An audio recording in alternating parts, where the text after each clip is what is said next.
For over 75 years, our esteemed institution, the University of the West Indies, has been a symbol of excellence in the Caribbean and beyond.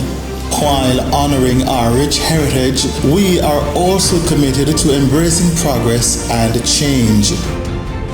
One exciting change is the modernization of the academic regalia worn by university officers during formal ceremonies. Our UWI regalia, which was first introduced in the 1960s, has been significantly redesigned. This new bespoke collection of gowns, conceptualized through insightful contributions from our university community, was produced by a collaboration of in-house talent, a budding young designer, and a West Indian manufacturer. The gowns are now more suitable for the climate, embody our Caribbean heritage, and represent our dedication to sustainability.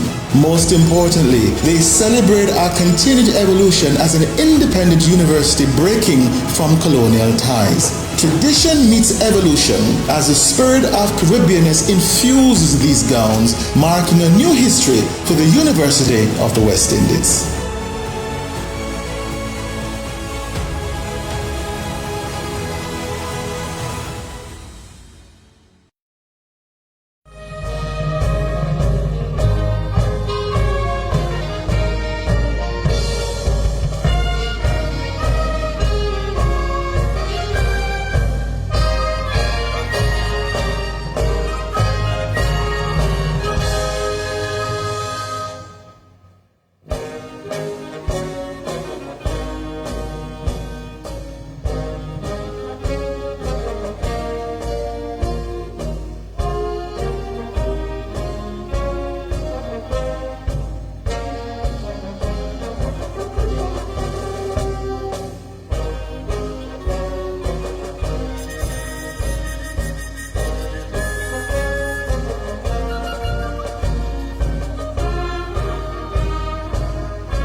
Please be seated.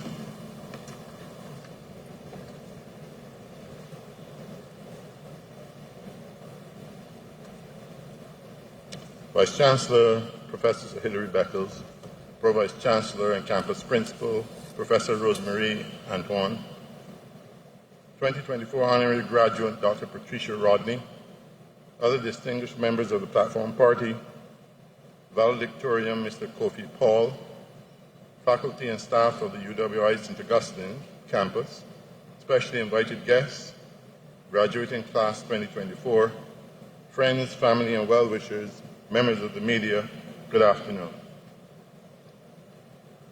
Before starting this afternoon's ceremony, I thought it proper to confirm to you, the graduates of 2024, that I too am a UWI graduate, and I'm very immensely proud to be your Chancellor for this afternoon graduation. I've also been told that we need to inject a little bit of life into the proceedings. That is not my personality, so I will need your help, class of 2024, in achieving this. Congratulations, class of 2024. Today you stand here with fellow graduates, family, and friends to celebrate a significant milestone in your lives. Completing your course of study is not only a testament to your academic achievement, but also a reflection of your commitment and resilience. Many of you began this journey in the midst of a global health crisis, and your presence here today speaks volumes about your strength of character and your ability to overcome challenges. Graduating from university is a massive accomplishment, marking the end of one chapter and the start of a thrilling new journey. Expect a whirlwind of emotions, excitement for the future, nostalgia for the good times you're leaving behind, and maybe a bit of uncertainty for what's next. This transition period can be filled with job hunting, possibly moving to a new country, or returning to your home country and adjusting to a different daily routine. You will be applying the knowledge and skills gained, but also learning to navigate the professional world, which can be quite different from university life. Your personal growth continues as you build your networks, take on new responsibilities, and chase your ambitions. It is a time of endless possibilities, and no doubt some challenges. Embrace the opportunities and use the skills and knowledge you've gained to navigate the complexities of your new world. Throughout your academic journey, you have been exposed to information that allows you to see the world through a broad lens. The examples and illustrations you have encountered during your study are not just theoretical props designed for the purpose of obtaining a degree. They reflect a real interconnected world, the outcome of the consciousness of millions of people going about their daily lives. Dream big, aim high, and have an open mind. Your local environment is part of a larger global space, where events and decisions made thousands of miles away can have a significant impact locally. Be assured that the knowledge you have gained at the University of the West Indies has prepared you to meet these events with confidence. I was recently asked why the University of the West Indies is pursuing a global strategy when there are more than enough local problems to be addressed. This question isn't new. In a different setting some years ago, while discussing the merits of global thinking with local executives, a similar question arose. Why not focus on local issues since we're not competing globally? To answer that question, I borrowed from the work of a distinguished university professor who shared a perspective with his class on the necessity of global thinking. The example he chose was taken from a normal everyday activity, and he demonstrated how globally connected we are even as we act locally. He suggested, consider that in this interdependent global economy, a person might drive to work in a car designed in Germany by Mercedes, assembled in Mexico from components made in the US and Japan, fabricated from Korean steel and Malaysian rubber. He may fill the car with gasoline at a BP service station owned by a British multinational company. The gasoline could have been pumped from a well off the coast of Africa by a French oil company, and transported to the US in a ship owned by a Greek shipping line.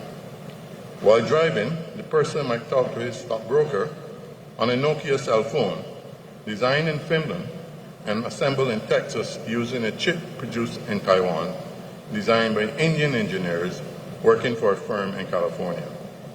He could instruct his stockbroker to purchase shares in Deutsche Telekom, a German telecommunications company transformed into a global entity by an Israeli CEO.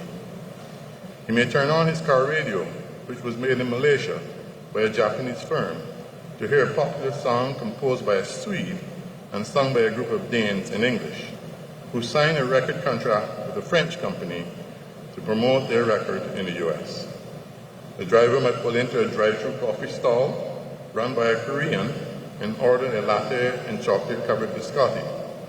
The coffee beans could come from Brazil, the chocolate from Peru, while the biscotti were made from an old Italian recipe. By this simple act of driving to work, the person engaged with the products and services of 19 different countries. This, the professor contended, was the essence of a globally connected world. This was a world in 2004, and while much has changed in the 2 decades, it remains the world we live in today. Nokia is no longer the mobile phone of choice, and our taste in music may have evolved. However, the need to view the world as a large, interconnected global space is as relevant today as it was then. His audience was an American university class, but with minor adjustments, the example could easily be applied to any country in the Caribbean.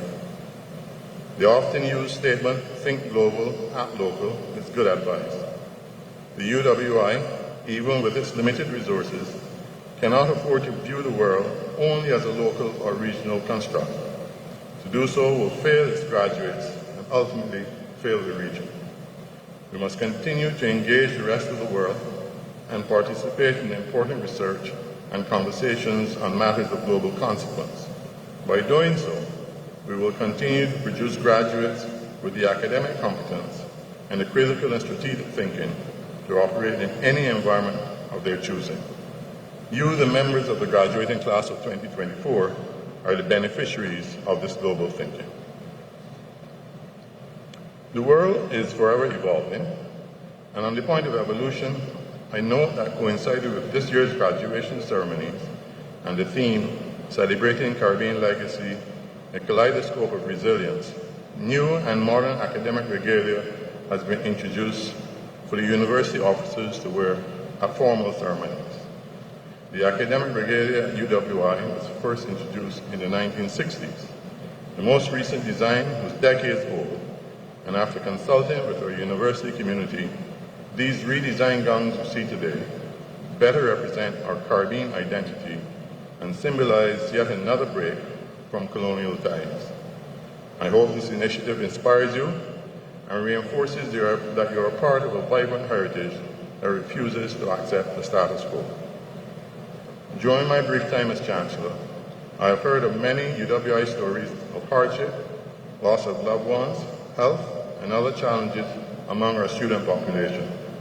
And I also heard stories of resilience, perseverance, and triumph. Permit me to share some of the lessons learned through the voices of a sample of your colleagues here at St. Augustine. Graduate number 1, having come through a difficult period and being able to graduate, I want to share some words to help guide your outlook on life. Always remember, where you stand today can either be your starting line or your finish line. The outcome depends on you. Never let what you see in front of you define the final product of who you can be. The words of graduate number 2.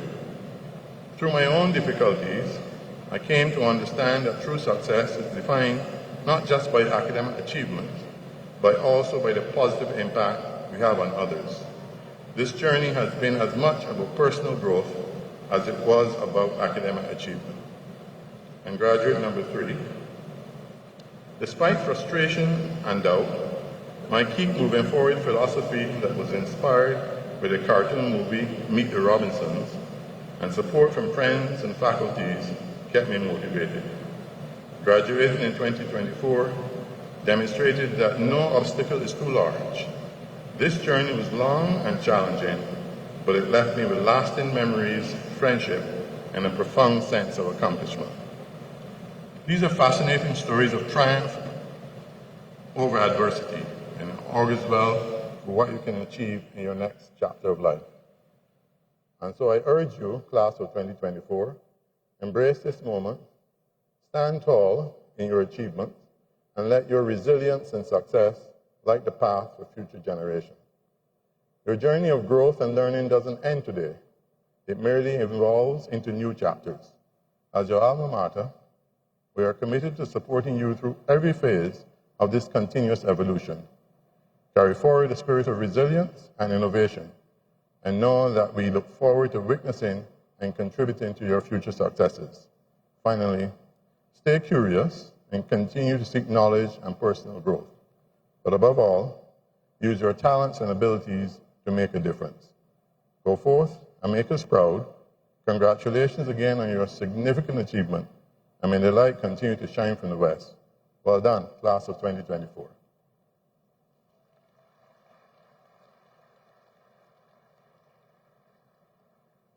We are met in order that we may mark by a formal ceremony the entry of certain of our members into the company of graduates and the academic achievement of others.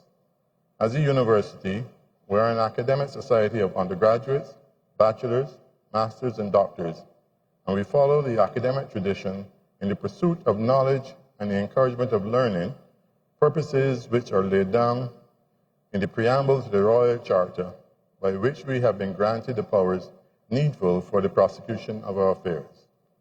In pursuing these aims, our members advance from time to time to a higher standing in the academic community, and it is proper that as a body we should celebrate their achievement. It is marked by the granting of a degree or diploma or license or certificate, and we rejoice with our graduates on their advancement. Thank you.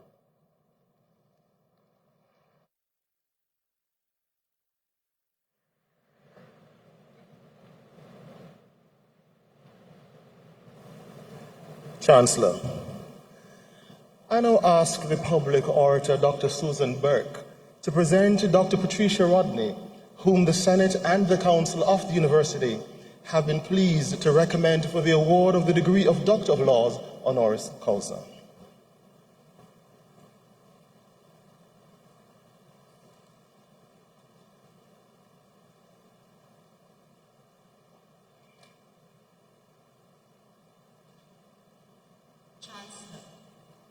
Dr. Patricia Rodney has spent her lifetime fighting for the rights of the vulnerable in society.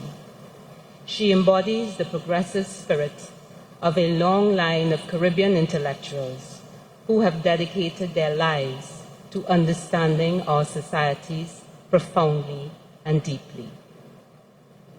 Dr. Rodney's pursuit of equality and justice bring to mind the lyrics of Ella's song by the group Sweet Honey in the Rock that employs the refrain, "We who believe in freedom cannot rest. We who believe in freedom cannot rest until it comes." Born into a large family in Georgetown, Guyana, Patricia Rodney's early years were filled with love, the love of her parents, who instilled self-awareness and confidence in each of their children. During her vacations to the family's hometown of Buxton, she became aware of the rich African ancestry of the town's founders. There, she would often meet Ghanaian royalty who participated in the annual emancipation celebrations. These encounters with her African heritage gave birth to a desire to travel and would foreshadow her many sojourns to various countries throughout her lifetime.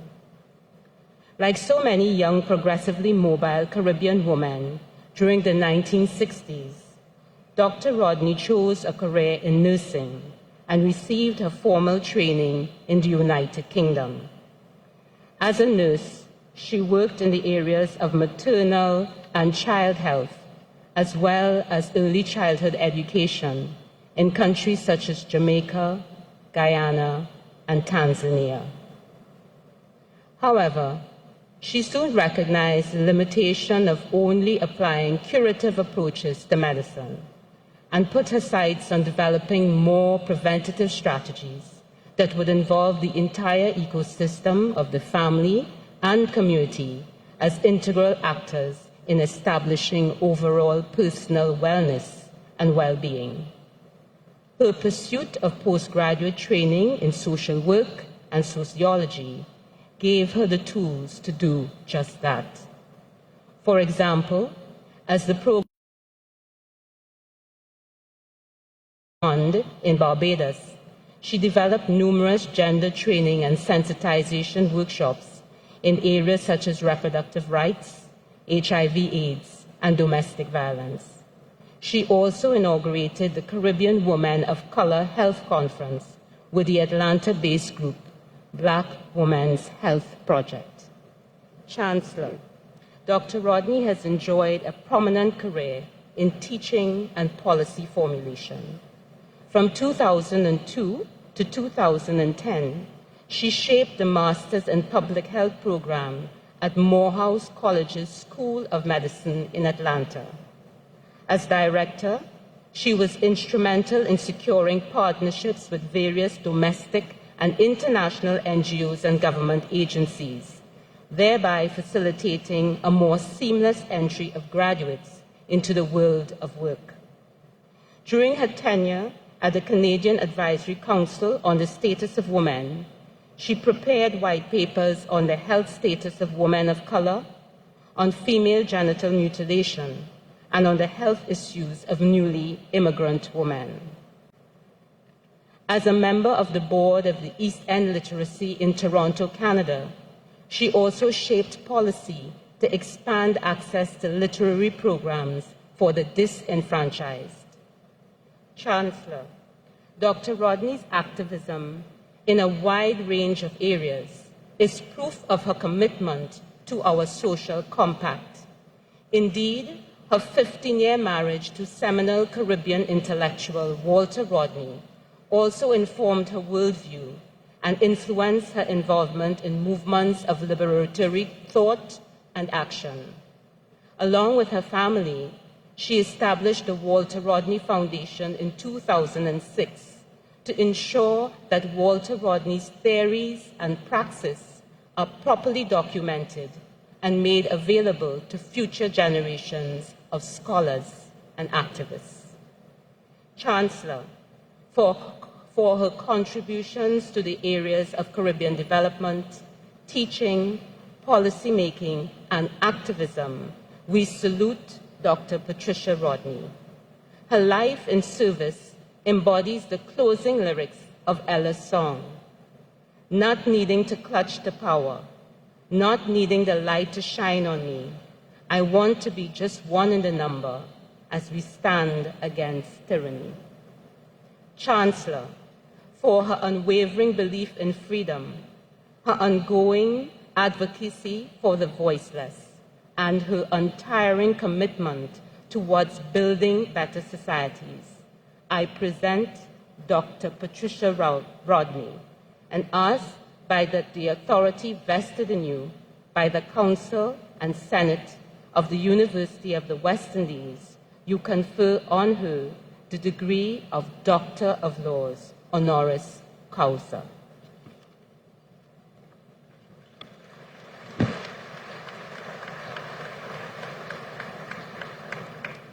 Dr. Patricia Rodney, by the authority vested in me by the Senate and the Council of the University of the West Indies, I now confer upon you the degree of Doctor of Laws, honoris causa.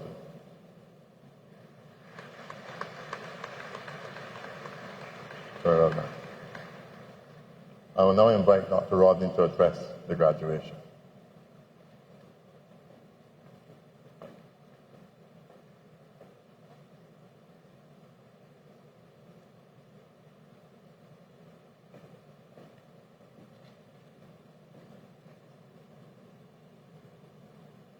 Good afternoon, Chancellor, Dr. the Honorable Doddridge Miller, Vice Chancellor, Professor Sir Hilary Beckles, Pro Vice Chancellor and Campus Principal, Professor Rosemary Antoine, other distinguished members of the Platform Party, valedictorian Mr. Kofi Paul, faculty and staff of the UWI St. Augustine campus, specially invited guests, graduating class of 2024, friends, family, and well-wishers, members of the media.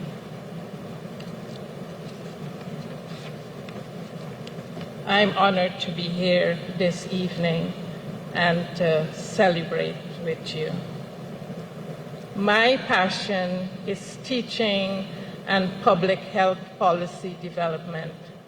My educational and professional paths have been rewarding in spite of the many obstacles that have veered me off a carefully crafted plan and at times stopped me in my tracks. I share my journey today as evidence that even if your career path is not linear and may be faced with adversity, obstacles, and systemic roadblocks, you can learn from each experience. Integrity, resilience, courage, determination, authenticity are traits that will develop more organically on both the personal and professional level as you excel in a career that feeds your passion and provides you with the privilege of being a service leader. So what were my obstacles? Finances, multiple relocations, loss of my life partner, raising 3 children as a single parent in a new country without family support, and health issues, to name a few. Realities that some of you may have or will face. What propelled me forward? A strong desire to be my best self, to provide an example for my children and a better life for them, to fight for justice for my husband, and to leave a legacy of service to my community. After graduating high school, I pursued my dream of being a teacher and taught for 1 year at a local primary school. However, to broaden my experiences, I needed to step outside of my comfort zone, so I decided to pursue nursing in London. I graduated from the Royal Northern Hospital in London in 1965, the same year I got married and was promoted to a staff nurse. In 1966, my husband, Dr. Walter Rodney, was recruited for a faculty position at the University of Dar es Salaam in Tanzania. There, I was employed as a school nurse with the Dar es Salaam City Council, a position that combined both teaching and nursing skills. In January 1968, I moved to Jamaica with my husband, who accepted a faculty position in the history department at UWI Mona. I worked at UWI Hospital and started classes in the social sciences department in September 1968. In October 1968, Walter was declared persona non grata and refused re-entry into Jamaica. It is hard to believe that it has been 56 years since the UWI Mona students' protests that expanded into the Rodney riots or Rodney Rebellion. We returned to Tanzania in 1969, and I resumed my work with the Dar es Salaam City Council. 4 years later, in 1974, we returned home to Guyana as Walter had accepted the position of Chair of African Studies in the history department at the University of Guyana. This position was rescinded due to political pressures from the Prime Minister, and he was never permitted to work in Guyana.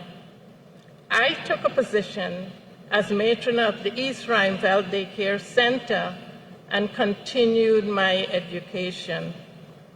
I graduated from the 2-year diploma in social work in 1978 and was selected to complete the final year of social work degree at Mona and was awarded a BSc from the University of Guyana.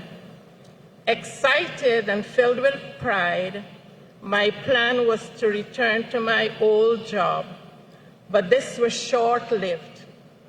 I was informed that I was now overqualified. Both Walter and I found ourselves in our homeland with our 3 young children, unemployed and unemployable due to political pressure. I spent the next 8 months job seeking.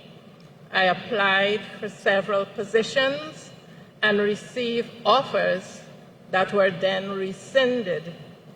In May 1980, I was finally able to gain employment as a research associate. On June 13, 1980, my husband was assassinated. His assassination is the single most significant and traumatic event of my life and of my family's life. With the support of close friends, I relocated with my 3 young children to Barbados to start a new life. It was not easy. I not only struggled financially, but dealt with anti-immigrant sentiments. I worked first as a medical social worker, next as an occupational health and safety nurse, and finally I became a program officer with the Women and Development Unit 1. I was awarded an Inter-American Foundation Fellowship and left to pursue a Master of Public Health degree in Health Education and Health Promotion at Emory University in Atlanta, Georgia.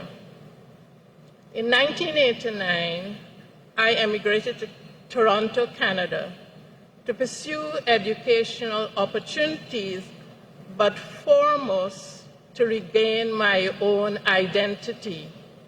In the Caribbean, I was always seen and heard as Rodney's wife. The next few years were ones of personal growth. From 1990 to 1993, I was employed by the International Council for Adult Education as the International Literacy Year Coordinator and commenced my PhD studies at the University of Toronto.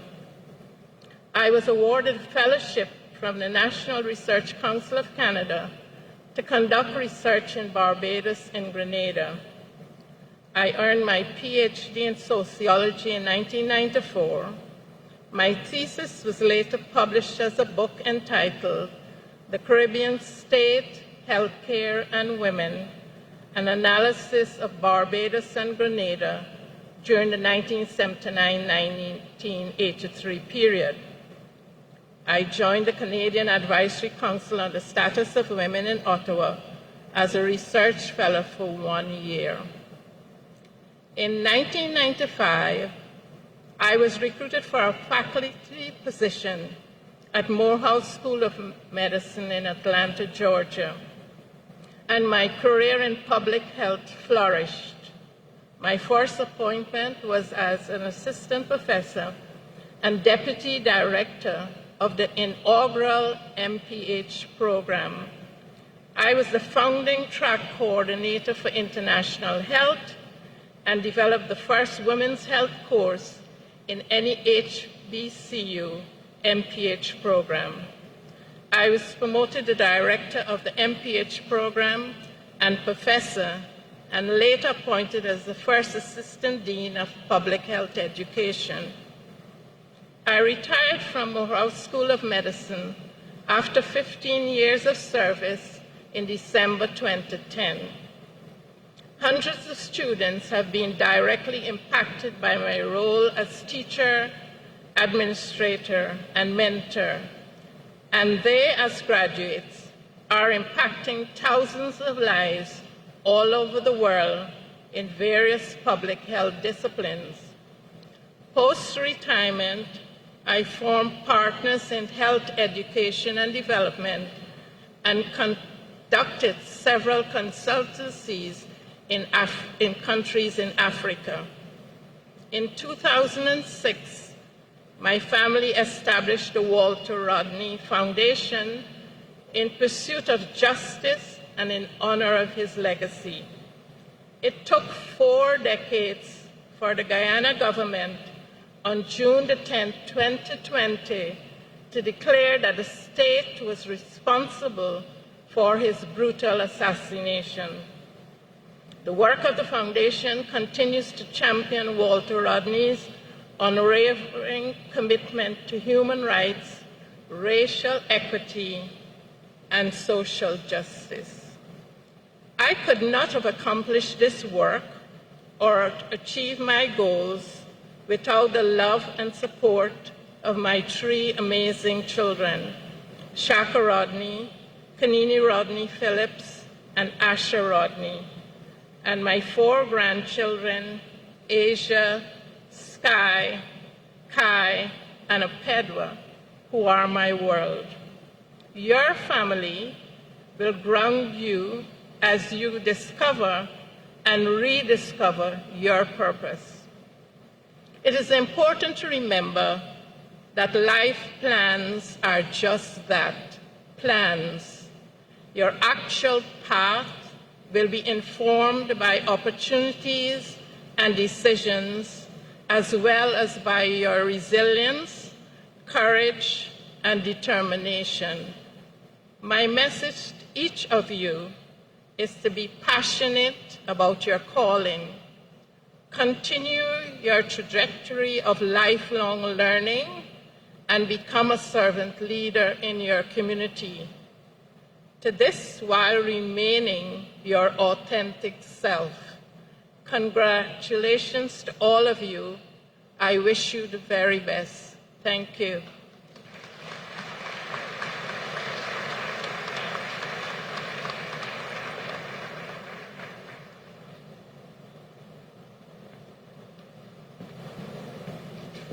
Thank you, Dr. Rodney. Can I ask for another round of applause for Dr. Rodney?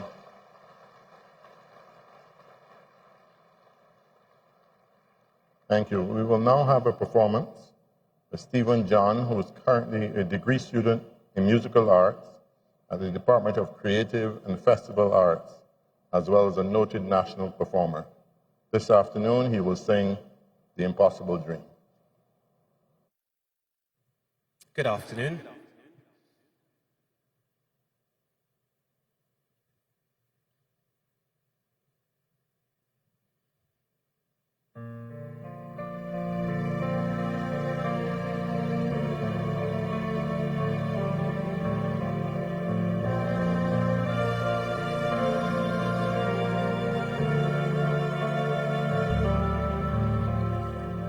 To dream the impossible dream,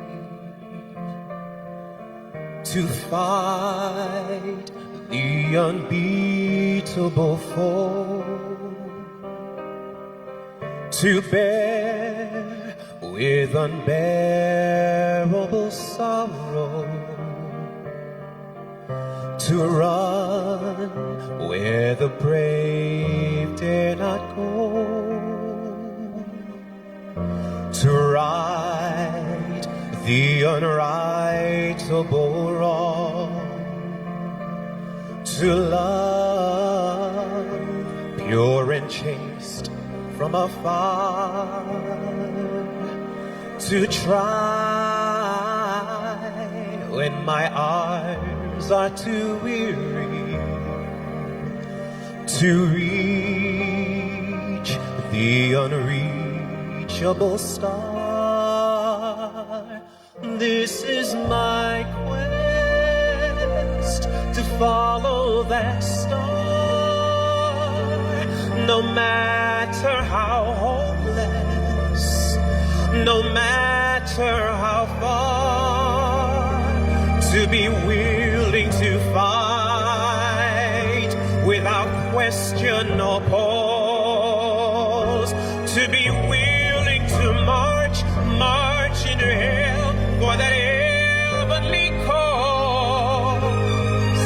And I know that I'll always be true to the glorious quest, and my heart will lay peaceful and calm when I lay to my rest.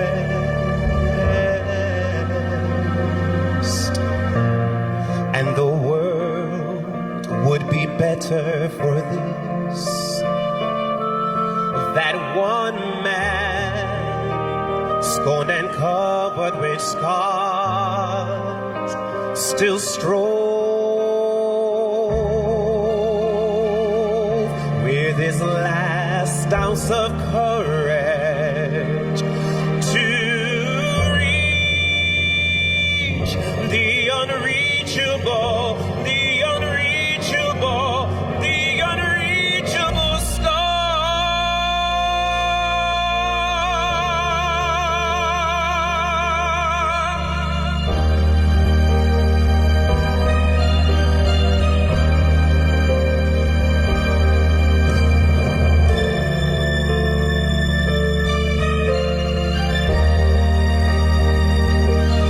And I'll always dream the impossible dream. Yes, I'll reach the unreachable star.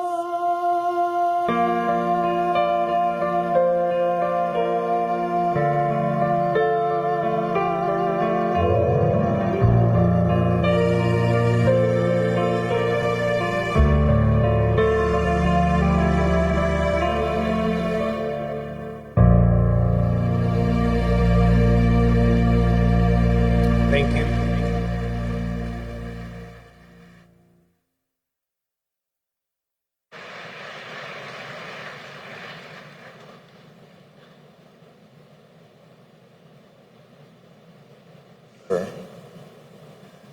The persons whose names will be called studied in the University of the West Indies. And having fulfilled the requirements of the University of the West Indies, beg leave to be presented to you and to the Senate of the University by the representatives of their faculties as Bachelors of Laws or Bachelors of Science, Engineering or Bachelor of Science, Petroleum Geoscience, Geomatics or Land Management evaluation of this university. Sir, the Dean, Faculty of Law, Dr. Alicia Elias Roberts.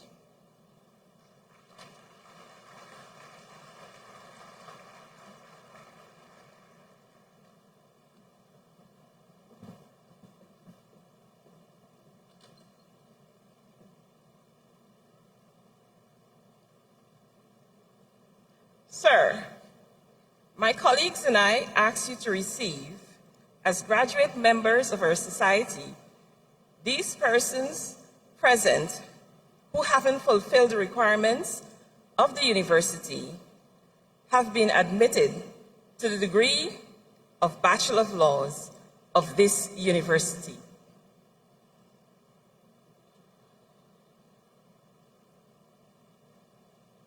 By the authority vested in me, I receive these persons whose names are about to be called as graduate members of our society and confer first degrees of this university.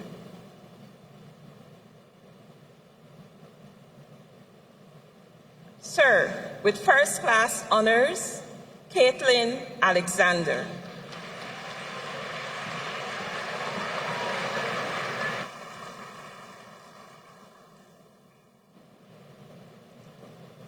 Amir Ali.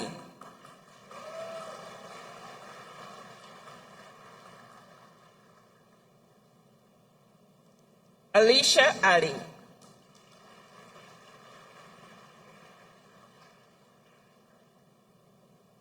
Safia Ali.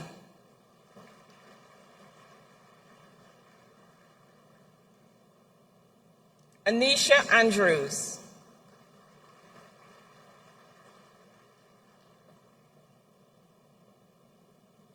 Nichelle Andrews.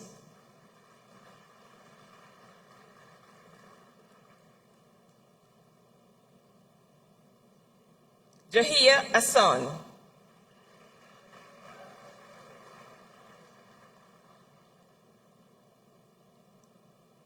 Amira Bashk.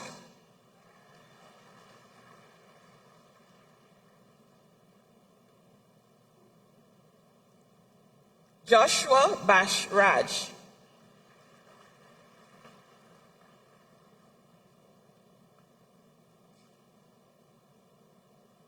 Zion Benjamin.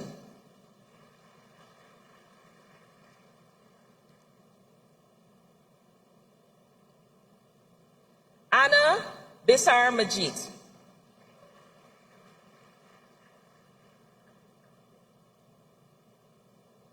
Emmanuel Blake.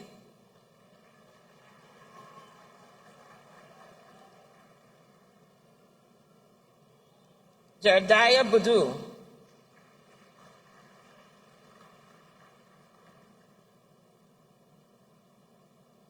Sir with first class honors, Annalie Bramble.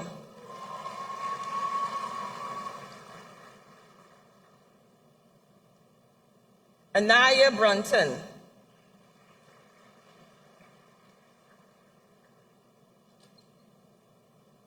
Gabriella Carmichael.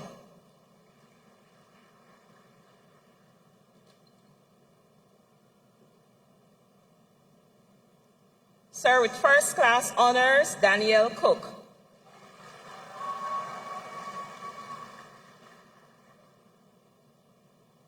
Taisha Daniel.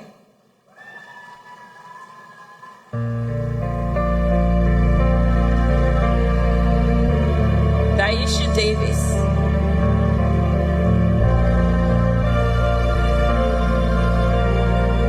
Ariel De Silva.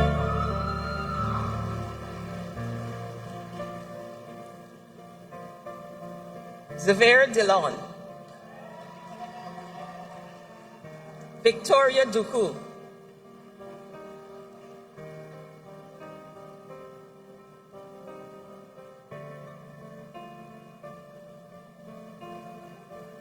Josiah Dulon.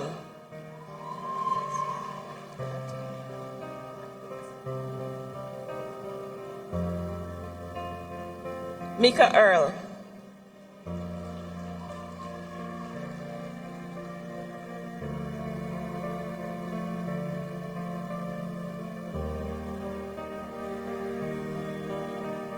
Samantha Estrado.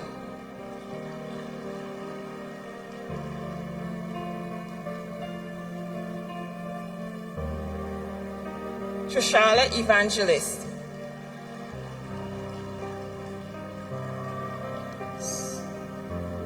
Sir with first class honors, Renee Fortune.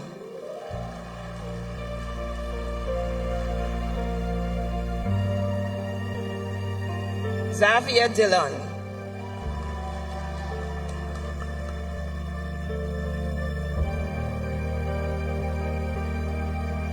Jada Francois.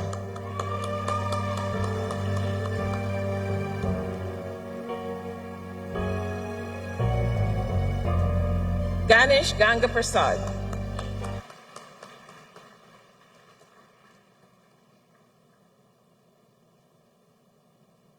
Nikolai Guran.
first-class honors, Alyssa Huggins.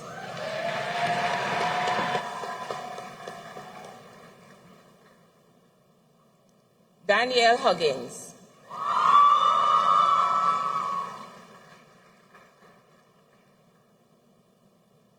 Zind Z. Eiffel.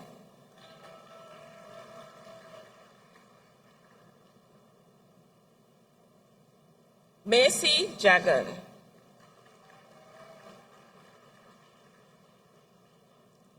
Sir with first class honors, Rihanna James.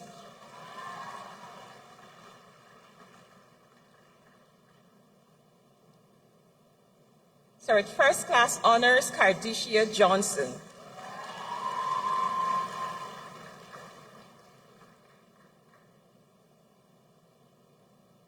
Aliyah Khan.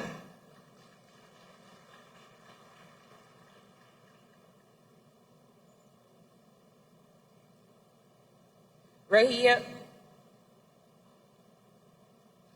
Khan.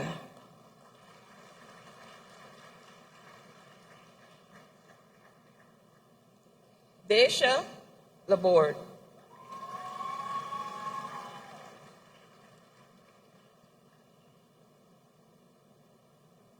Leah Marie Lalsing.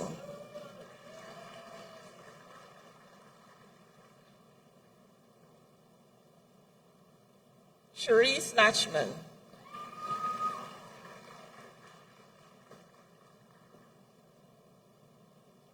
Sanjay Kasiram.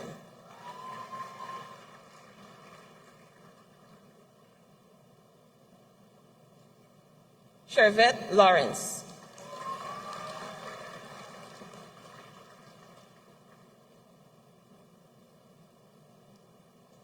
Rikisha Lee Brown.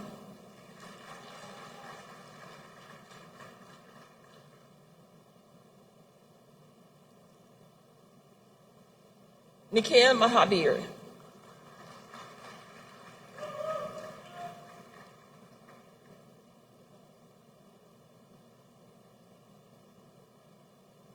Krishnan Maharaj.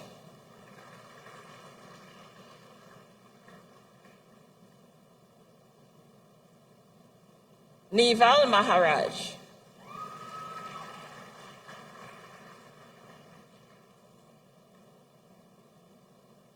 Nicholas Martin.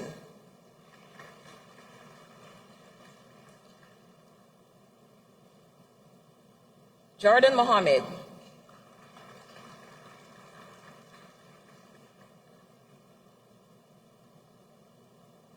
Shanaz Mohammed.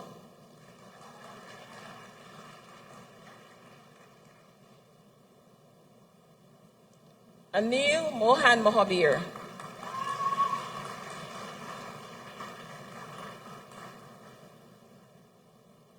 Camelia Munasar.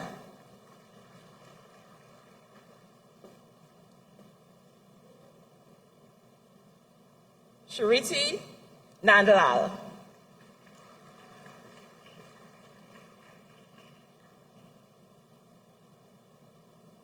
LaShawn Ocho.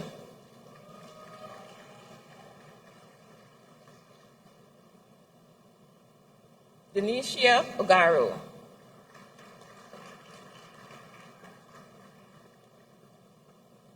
Alexia Padilla.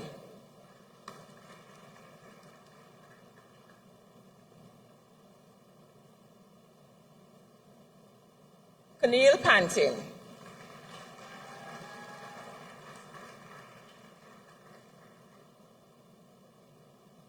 Sir with first class honors, Kofi Paul.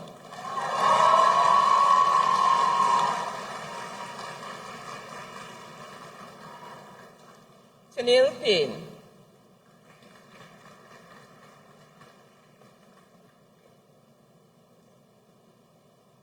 Chelsea Perez.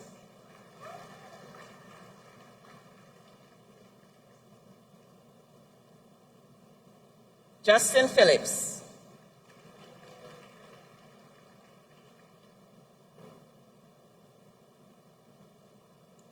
Alicia Purai.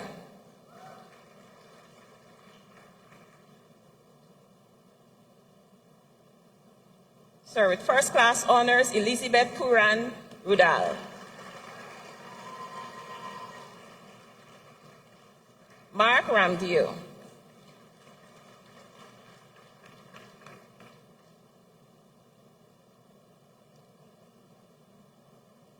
Aliyah Ram John.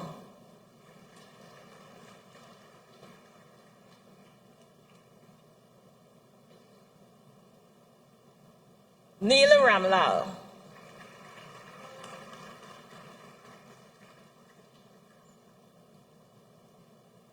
Aliyah Ramlochan.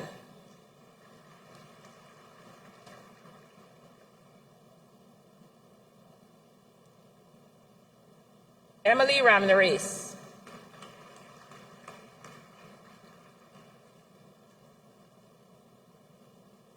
Sir, with first class honors, Anjuli Ramnath Singh.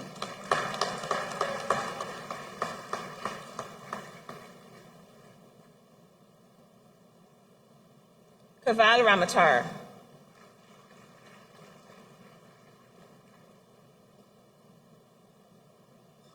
Leston Ramprasad.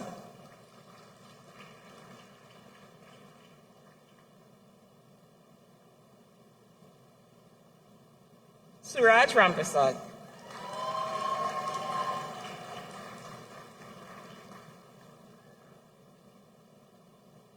Vasant Ramratan.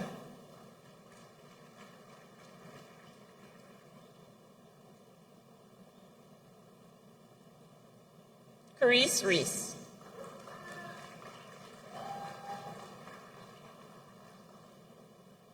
Sir, with first class honors, Ternisha Remy.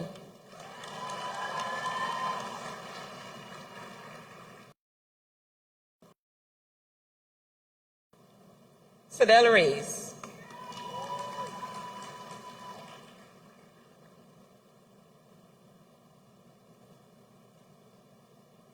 Lyndon Rivero.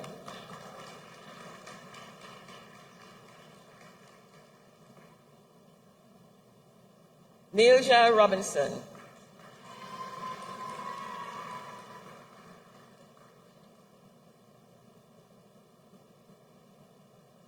Chalissa Rochford.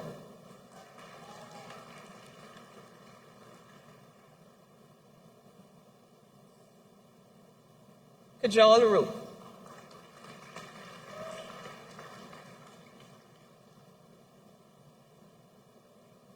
Trishana Rupnarayan.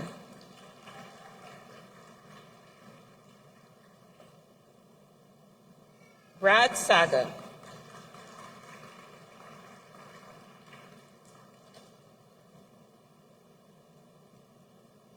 Nalini Samaru.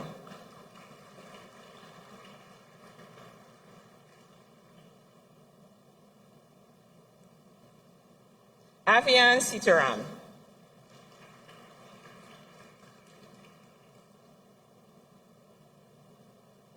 Sir, with first class honors, Gina Singh.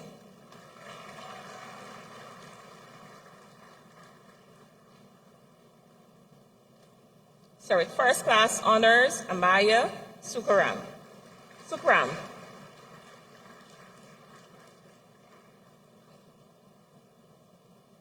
Nicolette Sue.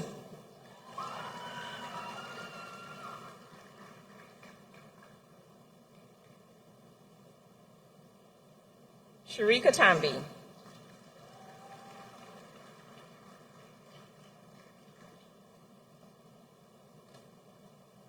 Anaya Turner.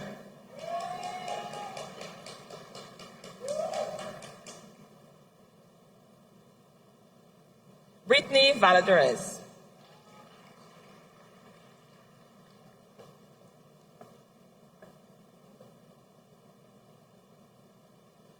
Sorry, it's first class honors, Celeste Wale.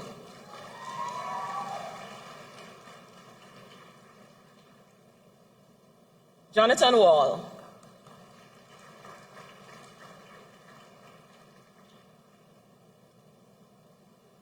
Charlotte Watkinson.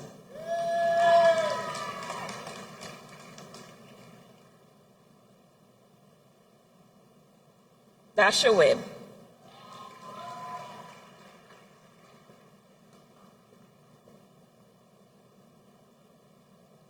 Genesis Williams.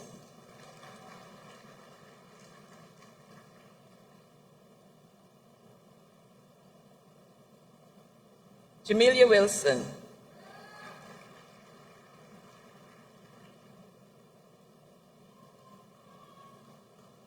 Johnny Samuel.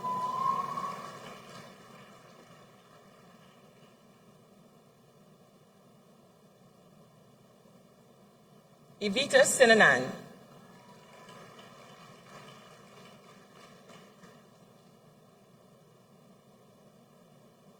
Anderson Cumberbatch.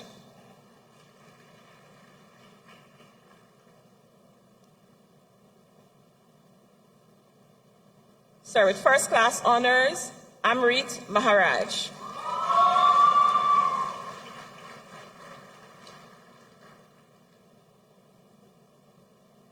Larissa Bandu.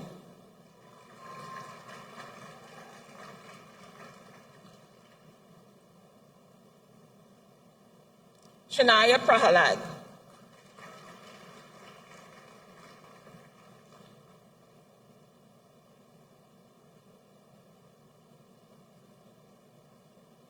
Maria Muniram.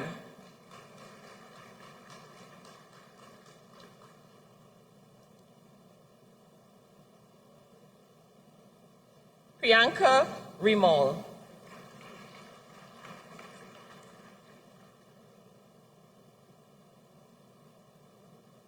Chelsea John.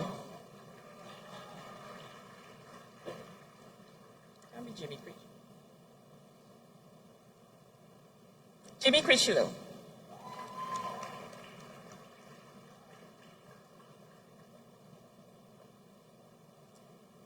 Josiah Jasine.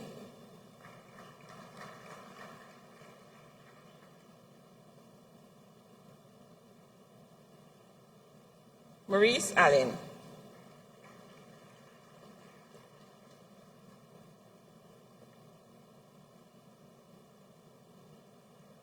Trishana Saunders.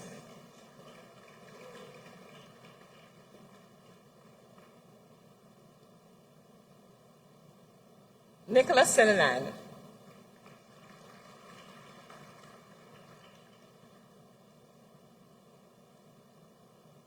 Yelena Quintal.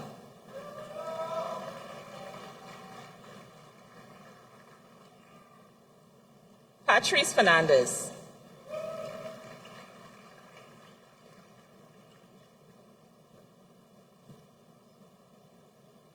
Dustin Robertson.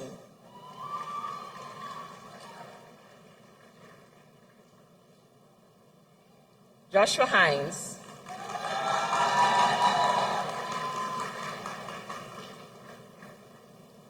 Sorry, first class honors, Anuj Gudran.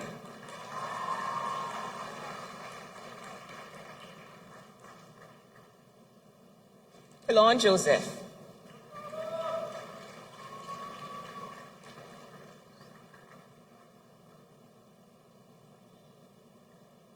Sorry, first class honors, Sunisha Lewis.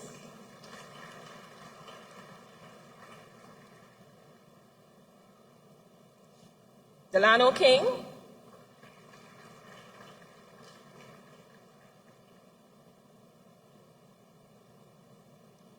Shania Baliram.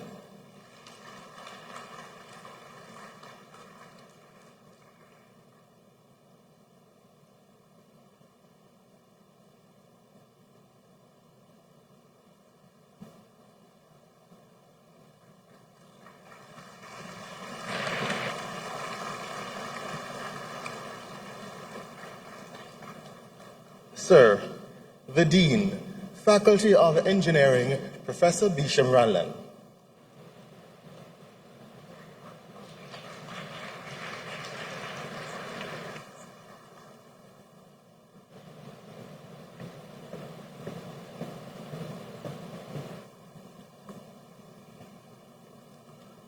Sir, my colleagues and I ask you to receive as graduate members of our society these persons present who, having fulfilled the requirements of the university, have been admitted to the degree of Bachelor of Science Engineering or Bachelor of Science, Petroleum Geoscience, or Geomatics, or Land Management valuation of this university.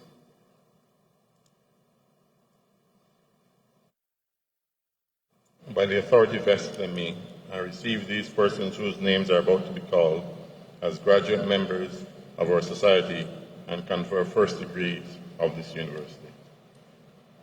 Giovanni Alexander.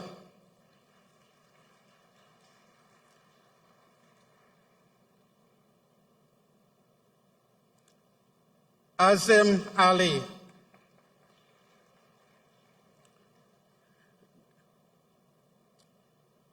Gabriel Ali. Stephen Along. Sir, with first class honors, Christian Baboti.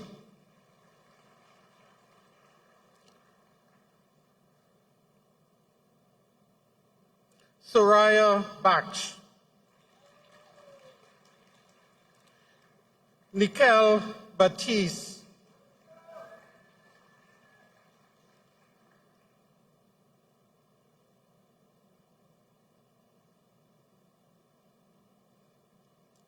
Kevin Basdale. Sir, with first class honors, Stephen Bisundath.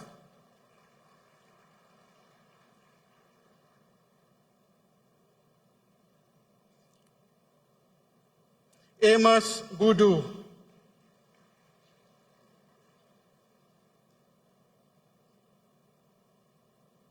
Adi Budu Singh.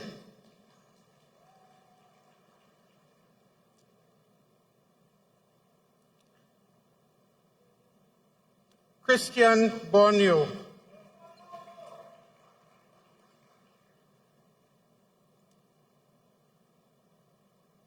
Marcel Bramwell.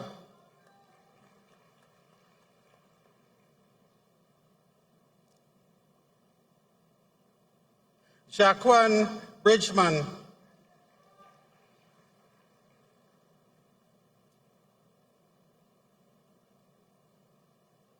Justine Bayer.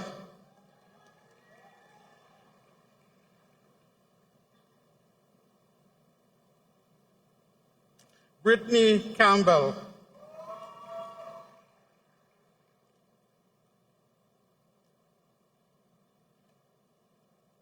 Jerome Campbell.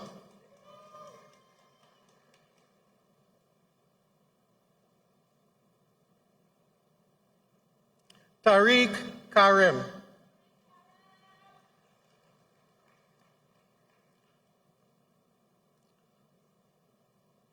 Sir, with first class honors, Adrian Charles.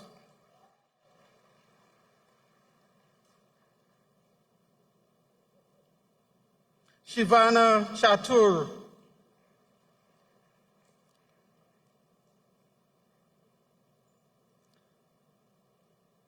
Sir, with first class honors, Tarika Christian.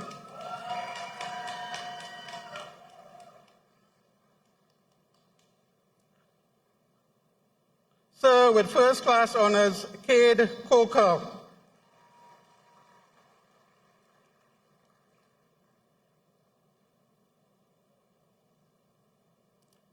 Nazim Cornelius.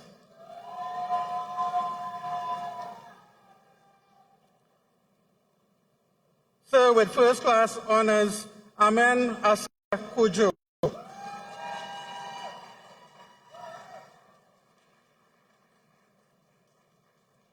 Andre Kamabach.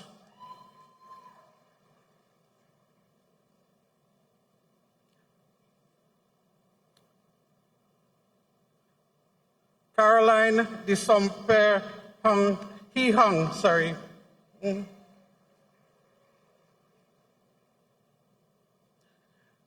Lisa Del Sol Acevedo.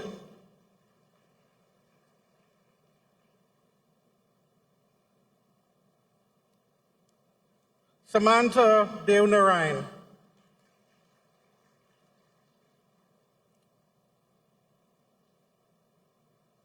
Vinay Deunarine.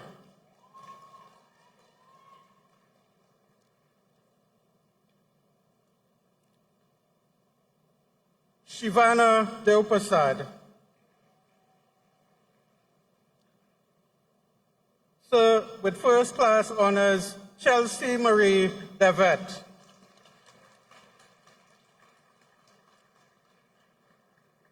Sir, with first class honors, Cheryl Dhanraj.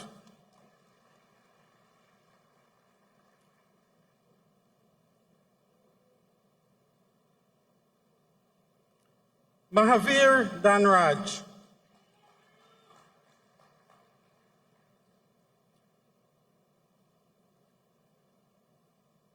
Shade Diaz.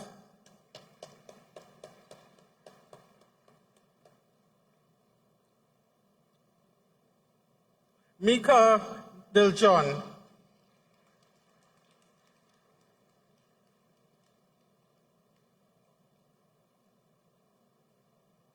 Anna Dimba.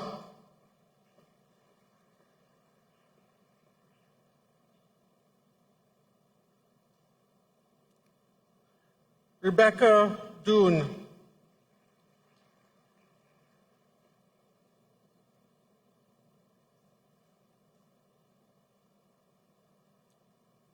Jaden Drakes.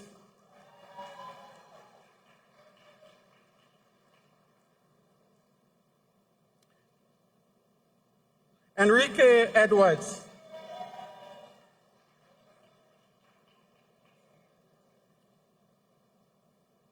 Sadie Edwards.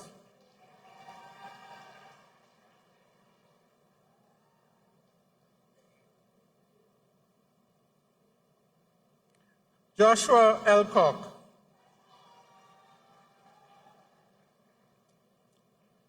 Sir, with first class honors, Keanu Eversley.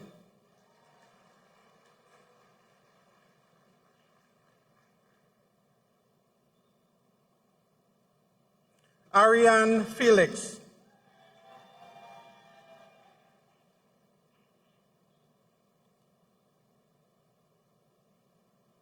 Kayla Flanders.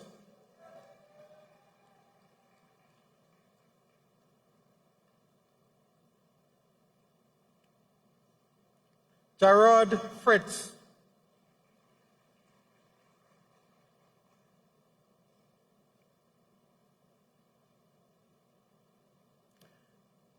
Gabriel Ganis.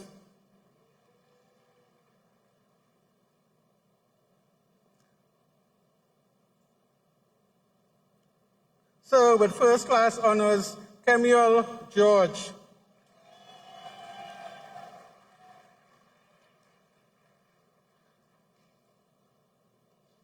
Sir, with first class honors, Zion George Moransi.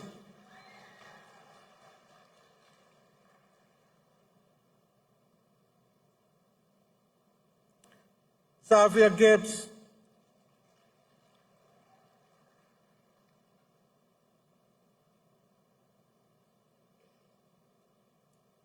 Joanna Glasgow.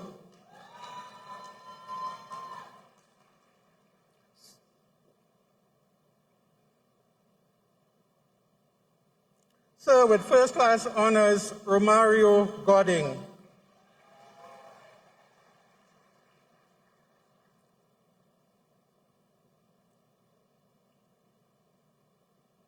Sir, with first class honors, Amelia Gulcharan.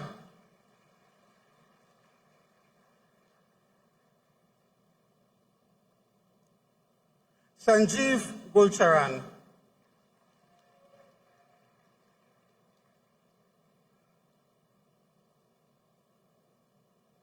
Nkosi Gray.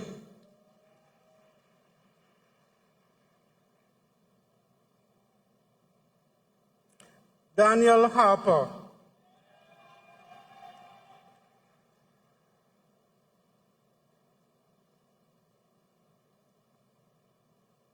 Cody Harris.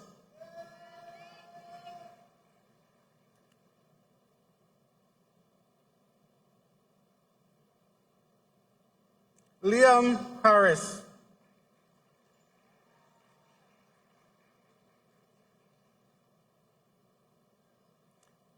Erin Hope.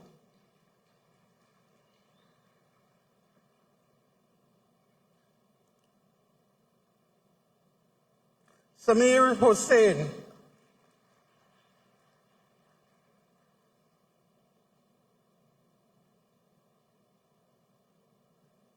Kirsten Huggins,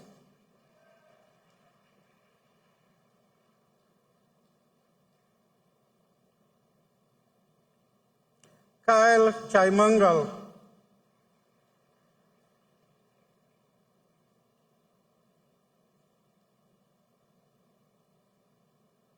Alib Jamaldin,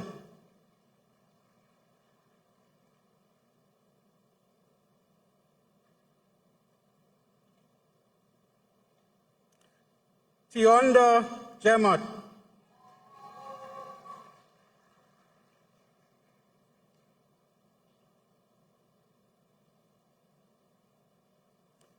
Jairam Jogi,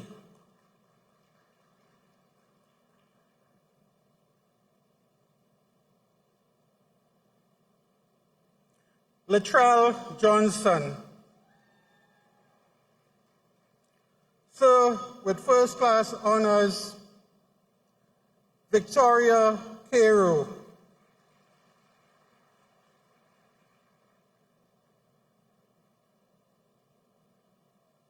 Tiffany Kalu.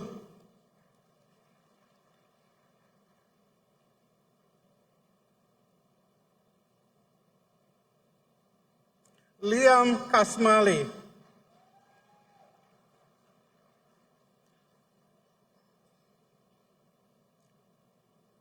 Sir, with first class honors, Cassandra Khan.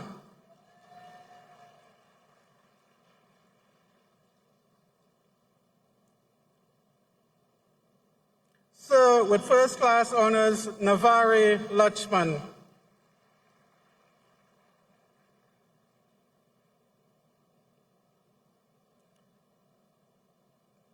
Karina Lachman.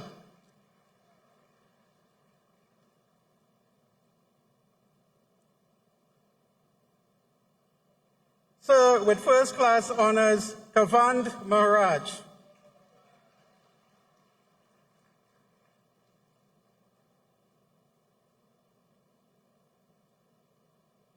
Neha Mahes.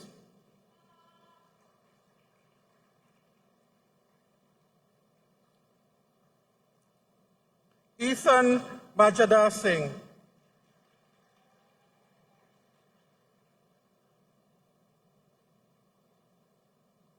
Jordan McLeod.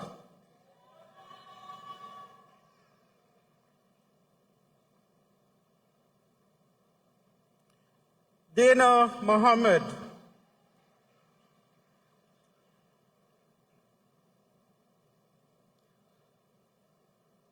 Sir, with first class honors, Jonathan Mohammed.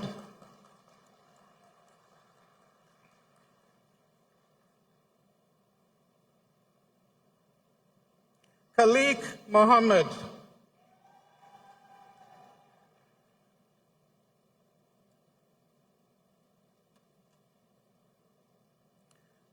Riyad Mohammed.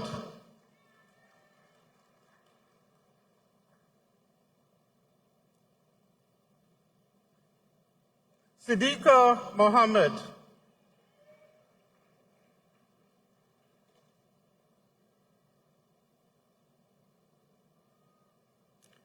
Alec Mohan.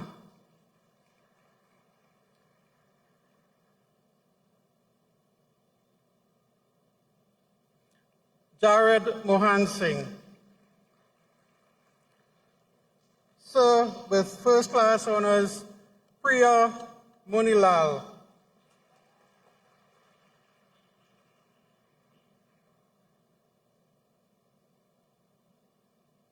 Akim Murray.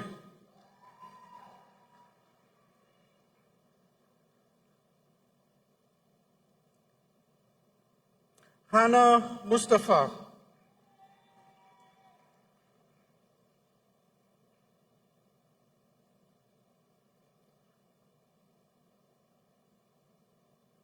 Kadisha Nasis.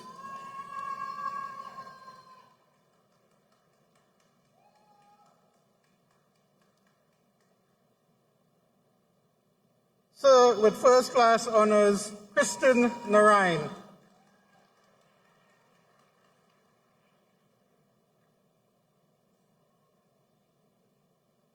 Brendan Newton.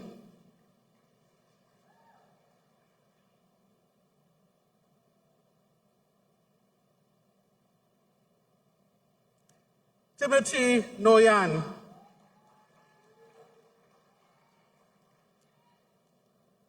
Sir, with first class honors, Leonard Ogaro.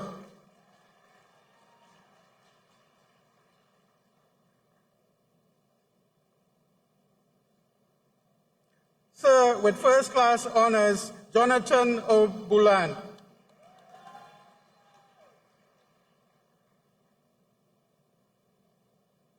Joshua Padmore.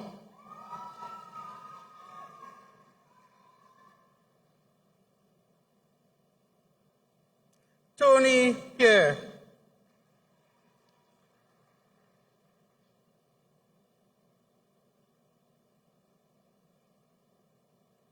Aidan Pinard.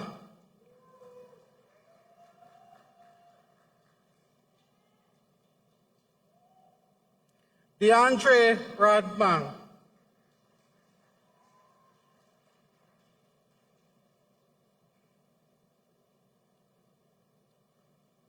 Nicholas Rambali. Sir, with first class honors, Amrit Rambaran.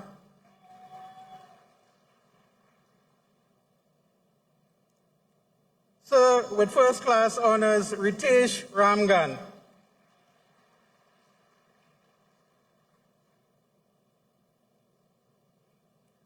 Andre Mark Ramgulam.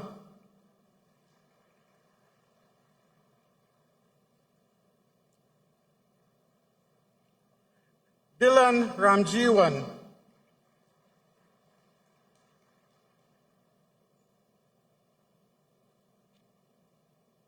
Giselle Ramkaran.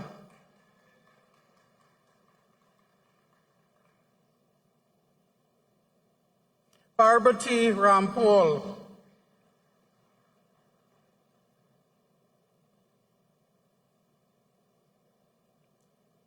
Rene Rampasad.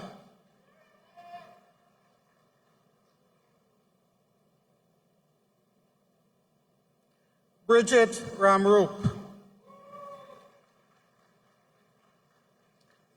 Sir, with first class honors, Tristan Ramroop.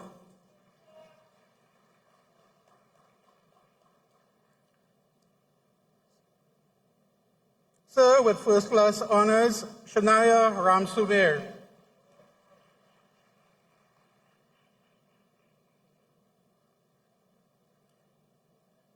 Dana Ratan Singh.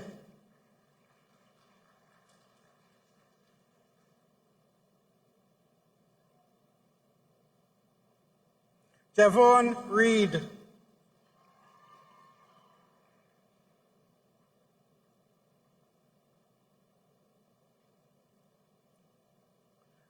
Jordan Robertson.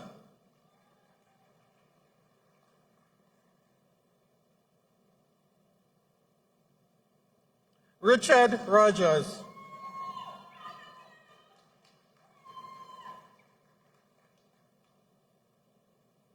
Kristen Ruiz.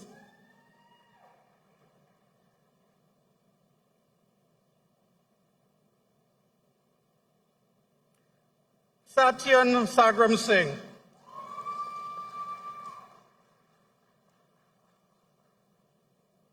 Sophia Sampson.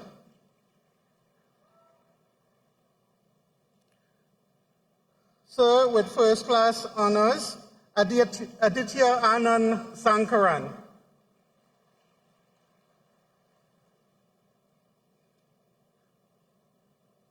Sir, with first class honors, Kesal Sant.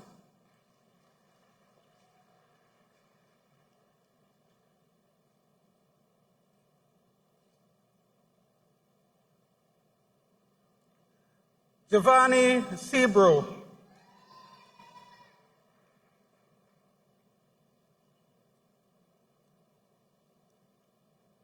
Emmanuel Sucharan,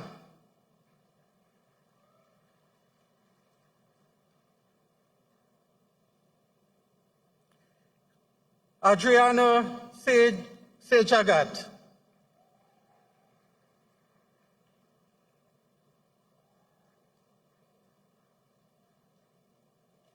Jumani Shakespeare,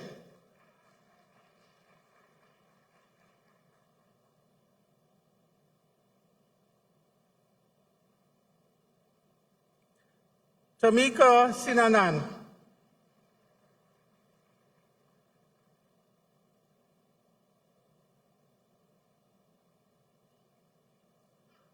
Jacqueline Singh,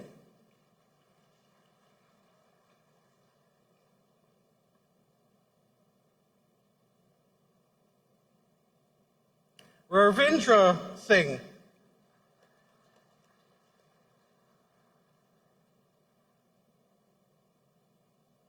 Isaiah Smith,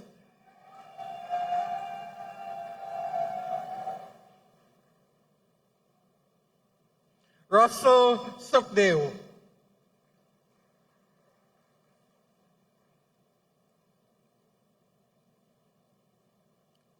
Radad Sukram. Sir, with first class honors, Carissa Subar.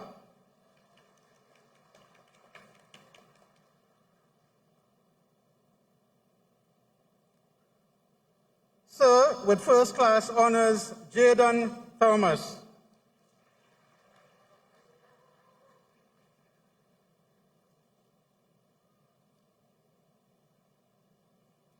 Joseph Thorpe.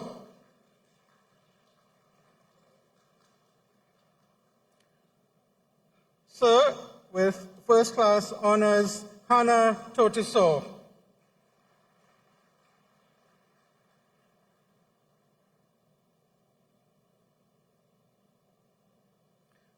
Giovanni Vincent.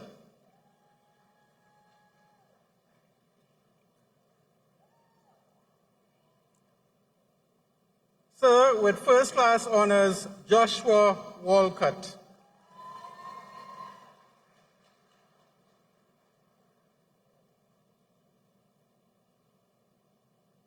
Philippe Wickham.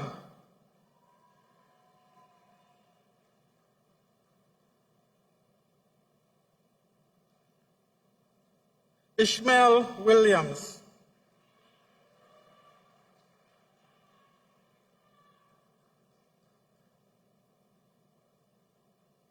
Janelle Thompson.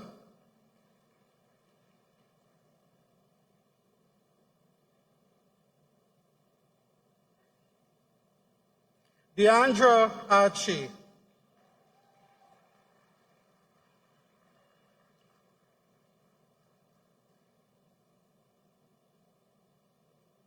Anderson Alexis.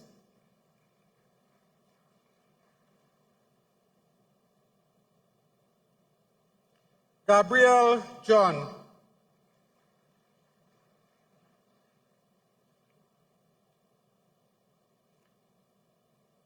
Shania Williams. Sir, with first class honors, Kimberly Coley.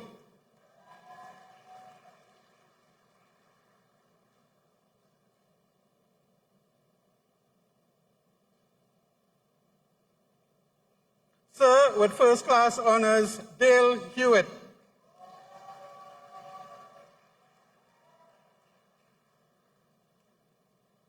Nathaniel Robinson.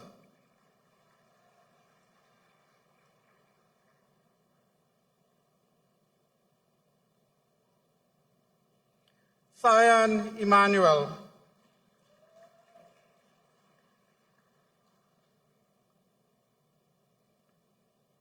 Kaylin St. Bernard.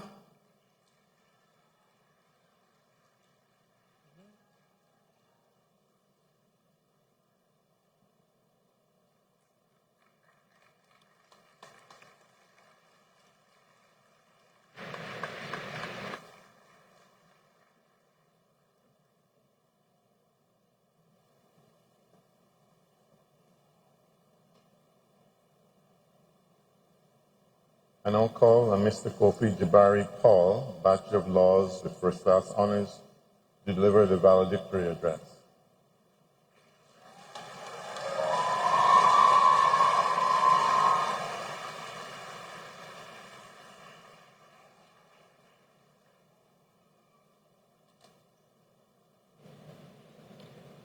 Chancellor, Dr. the Most Honorable Doddridge Miller, Vice Chancellor, Professor Sir Hilary Beckles, Pro Vice Chancellor and Campus Principal, Professor Rosemarie Antoine, other distinguished members of the Platform Party, faculty and staff of the University of the West Indies St. Augustine campus, specially invited guests, friends, family, and well-wishers, members of the media, graduating class of 2024, good afternoon.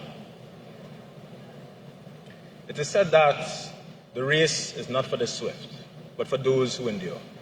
We're here to celebrate our accomplishments and the completion of this chapter of our lives. But the journey to this moment has not been an easy one.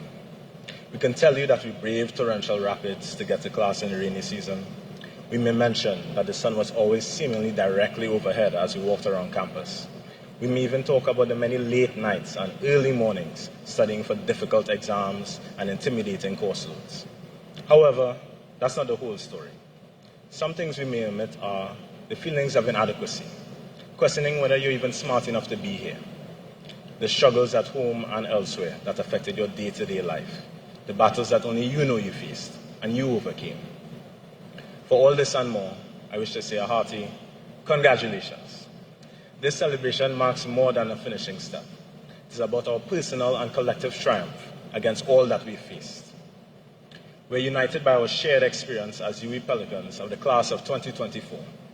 We have created lifelong friendships, bonds, and memories, whether it be passing the time in SAC, getting a sweat on the field, or just glancing at each other with a shared look of confusion in class. The sinking feeling of reading a case or article over and still not getting it, watching your calculations that you know just not adding up in frustration. Who could forget receiving humbling first grades, Dr. Afonso's mental health therapy sessions, collecting free thing at Guildfest, and the vibes of the Dr. Cohen Marcus football matches. All these were shared and wonderful experiences. But as I stand here today, I'm reminded of my own personal journey, a journey that shaped me and brought me here. Who am I? I'm Kofi Paul, named after the late great Kofi Annan, former UN Secretary General and a personal role model. Born of Grenadian parents, I started growing up in South. I moved from Rio Claro to Chaguanas and spent hours in traffic just to get to and from school every day. From an early age, I was determined to be an advocate for others. So determined, in fact, that I waited a whole year just to pursue law, refusing to apply for anything else. I knew what I wanted, and I was willing to go after it.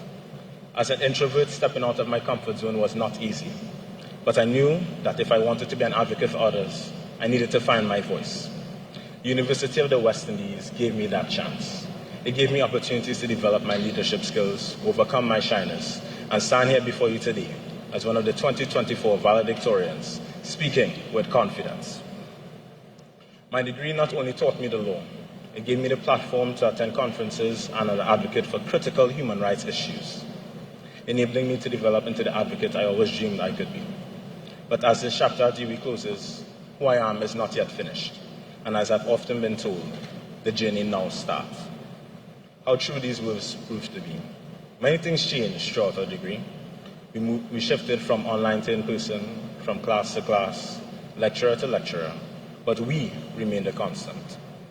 Now at the end of this part of our journey, some of us may go on to pursue academia, some may enter the world of work, entrepreneurship, and some may take a well-deserved break. Despite these divergent paths, we will always have our time together as UWI Pelicans in common. This is the ideal opportunity to give thanks. Thank you to the regional students who are integral to the diversity of our campus and our collective understanding of what it means to be a Caribbean citizen. Thank you to the caring and attentive lecturers and staff who made us feel supported and genuinely invested in us doing well. Highly accomplished as they were an inspiration to us. Possibly as a consequence of our colonial history and its pervasive influences, Caribbean people are sometimes hamstrung by the thought that what we produce and nurture here is not good enough when compared with so-called first world countries. The University of the West Indies has shown me that this could not be further from the truth. Throughout my classes, I've seen firsthand how impactful our own Caribbean people can be on a regional and global scale. The quality of education I received and the abundance of opportunities are more than I could have ever wished for. So, to the trailblazing lecturers and academics who dedicate their time to teaching us and molding the future, thank you. To the battles we face, I say thank you, because we have survived and are stronger because of them. Thank you to God and the family and friends who are with us through thick and thin. Our appreciation cannot be voiced enough to these special people, particularly our parents and guardians. Your support, financial, emotional, and otherwise, was instrumental to our success. We could not have done it without you. Please give them a huge round of applause.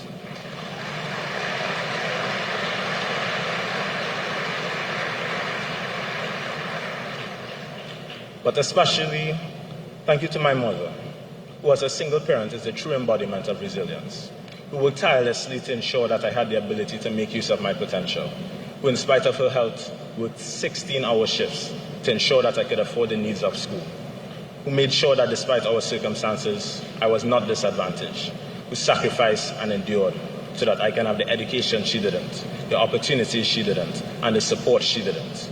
So to the most resilient person I know, thank you. I hope your sacrifice was worth it.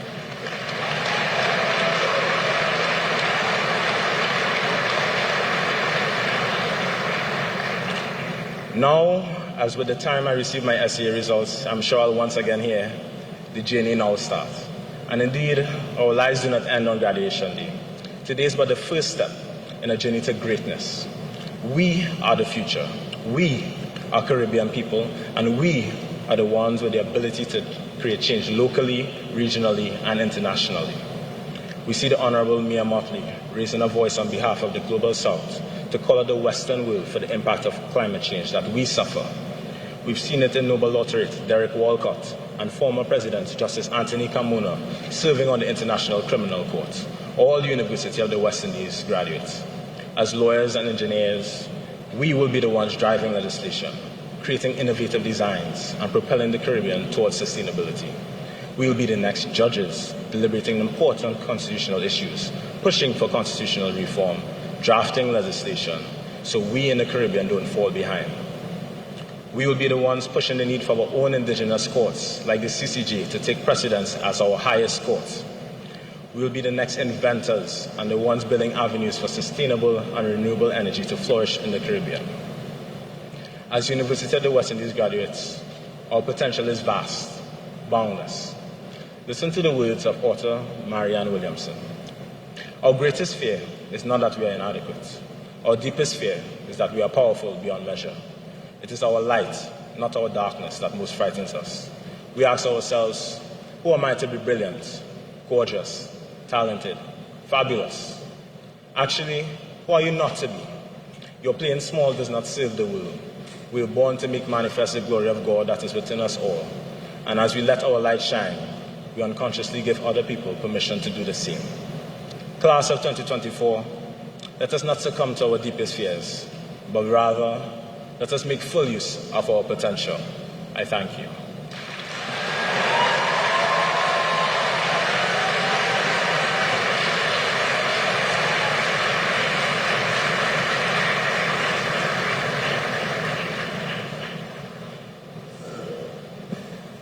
I now ask Professor Durasamy Saravanakumar, Director, School for Graduate Studies and Research, to present to you members of our society for the award of master's degrees and postgraduate diplomas of this university.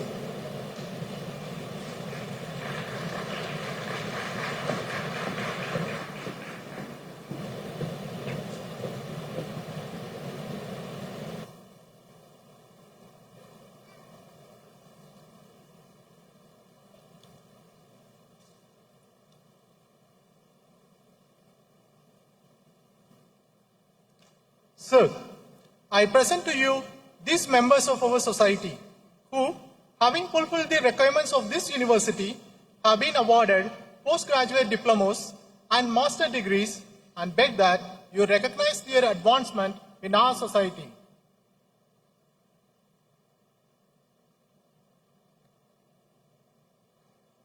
By the authority vested in me, I confer on these persons whose names are about to be called postgraduate diplomas and master's degrees of this university and recognize their advancement in our society.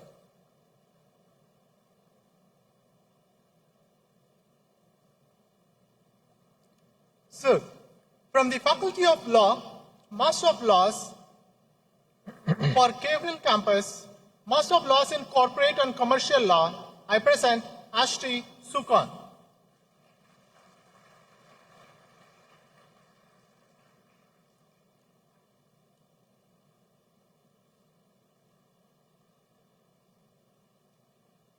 Sir, from St. Augustine Campus, for Master of Laws in Corporate and Commercial Law, I present Megan Ali.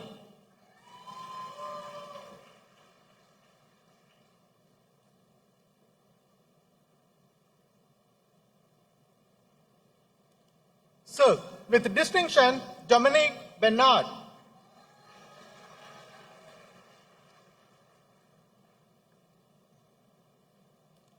Nakisha Buki.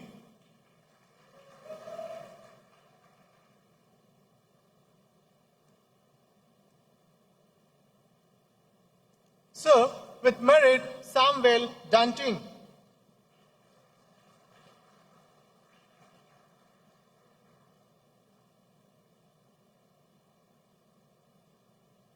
Utika John.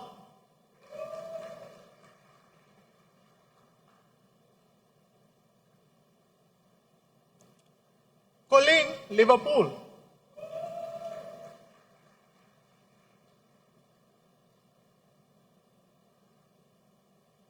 Sir, with merit, Olivia Ramesar.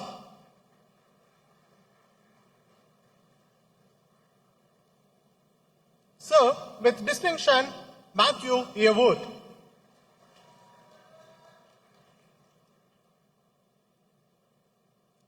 Sir, for Master of Laws in Intellectual Property Law, I present Annalisa Jack with merit.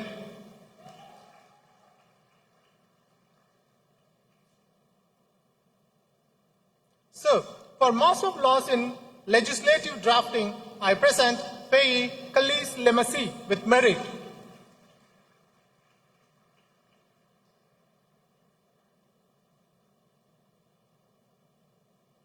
Gowan Mitchell.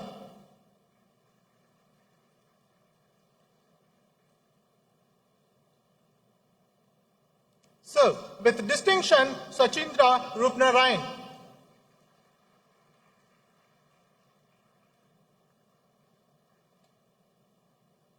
Sir, for Master of Laws in Oil and Gas Law, I present Maya Braffett with distinction.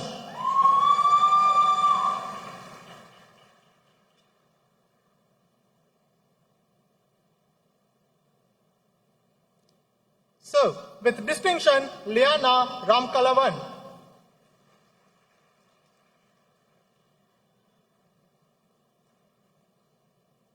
Sir, for Master of Laws in Public Law, I present Lorenzo Eckstein.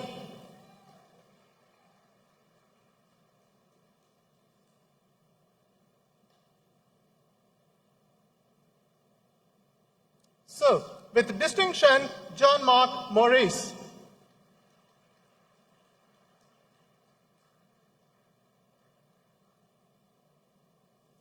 Sir, with distinction, Antonia Pierre.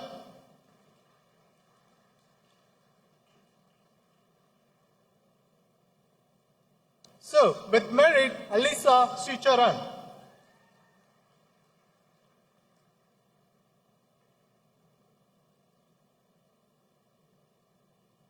Sir, from the Faculty of Engineering, for Master of Applied Science in Electrical and Computer Engineering with major in Communication Studies, I present Brandon Munro.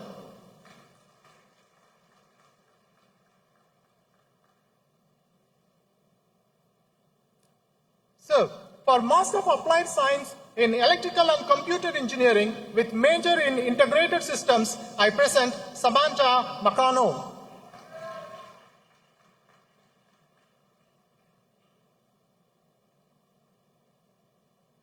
So, for Master of Science in Chemical and Process Engineering, I present Tishana Grant with distinction.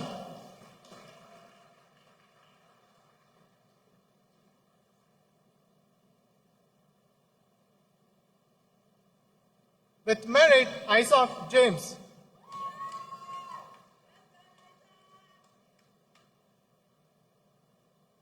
So, for Master of Science in Chemical and Process Engineering with Management, I present Tiffany Dean with merit.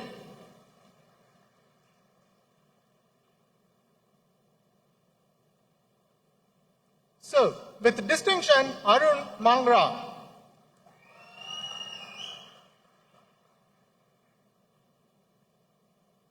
So, for Master of Science in Civil and with Environmental Engineering, I present Petra Babulal.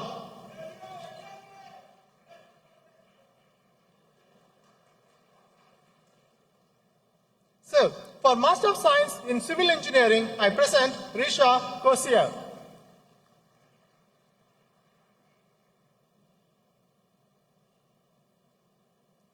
Kiran Ramlochan.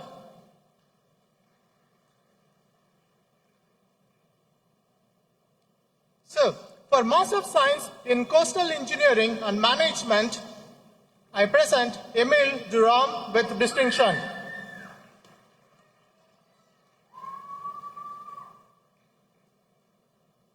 So, with distinction, Andrew Williams.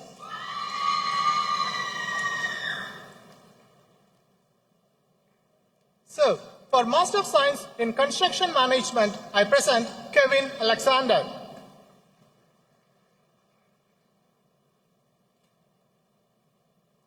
Adesh Brijbasi.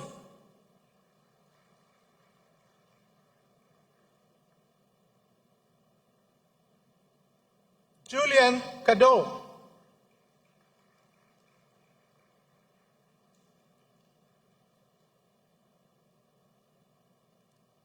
Keston Peterson.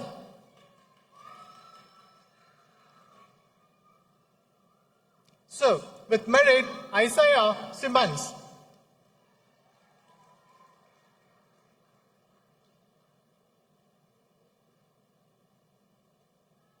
So, for Master of Science in Engineering Asset Management, I present Prakash Bihari.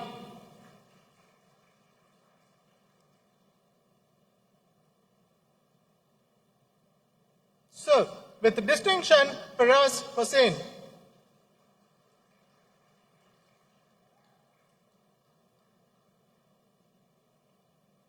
Jeremy Lolchan.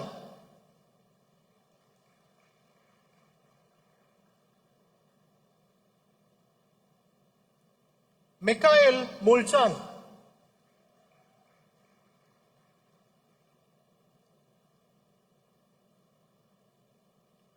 So, with merit, Aliyah Wahid.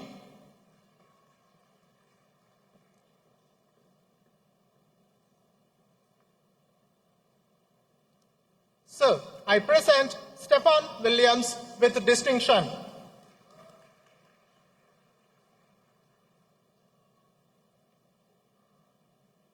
So, for Master of Science in Engineering Management, Isha Hebat.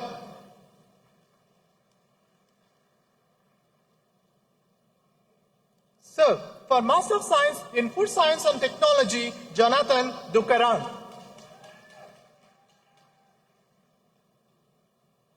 Giselle Isaac.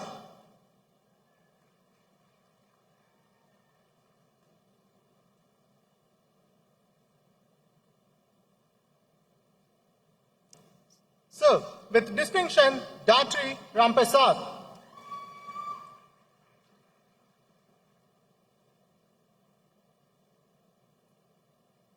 So, for Master of Science in Geoinformatics, I present Fadila Ali with distinction.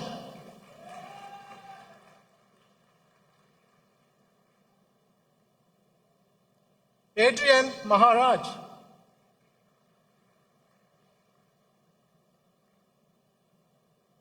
So, for Master of Science in Petroleum Engineering and Management, I present Ken Mahabir.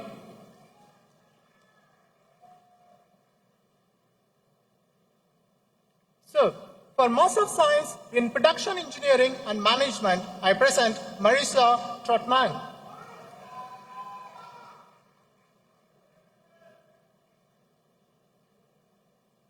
So, for Master of Science in Project Management, I present Jocelyn Osher.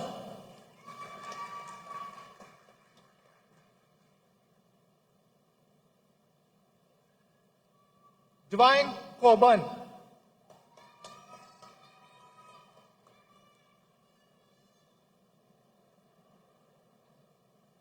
So, with distinction, Dulin Dukaran.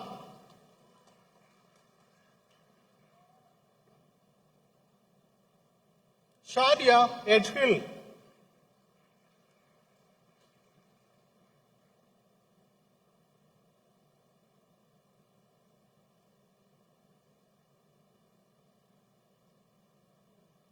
Daniel Gordon.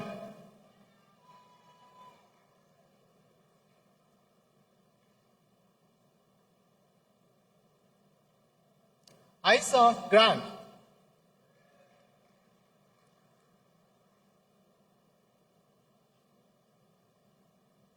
So, with merit, Kaisha Ward.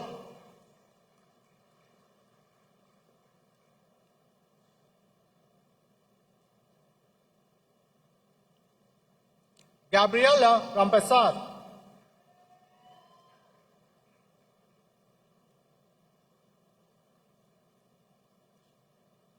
Elisha Serapio.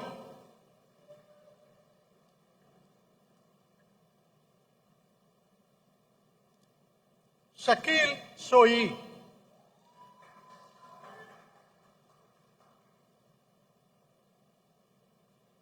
So, with distinction, Brent Sibu.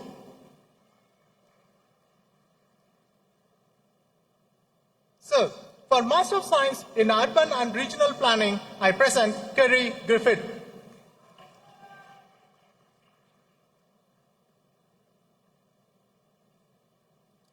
Diane Fortune Brown.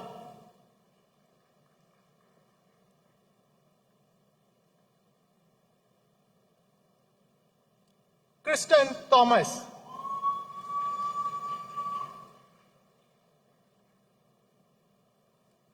Shem Hekulis.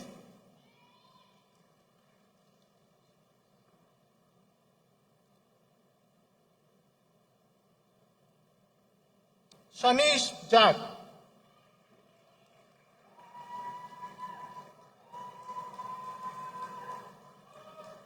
Sonia Yak.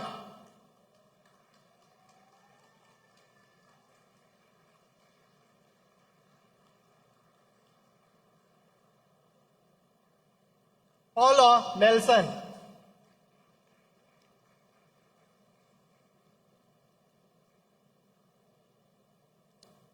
So, with distinction, Jabari Jacob.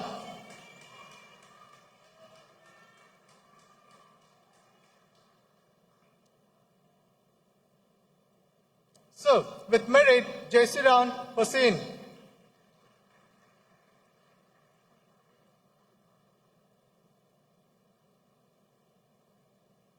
Tracy Jagasar.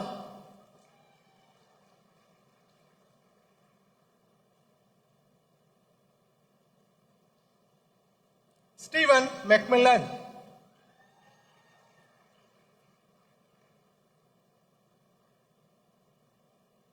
So, for Master of Philosophy in Chemical Engineering, I present Rajiv Buduram.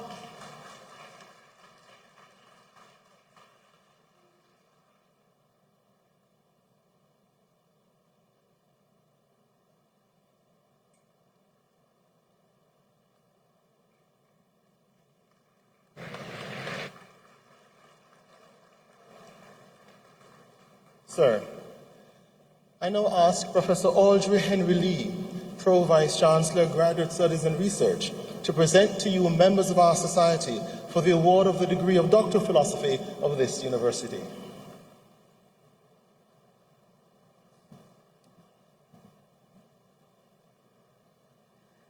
So, I present to you these members of our society who, having fulfilled the requirements of this university, have been admitted to the degree of Doctor of Philosophy, and beg that you recognize their advancement in our society.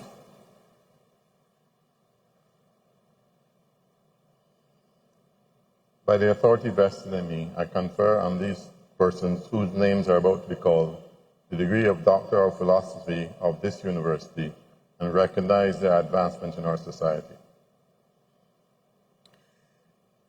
Doctor of Philosophy in Civil Engineering, Anton Ali.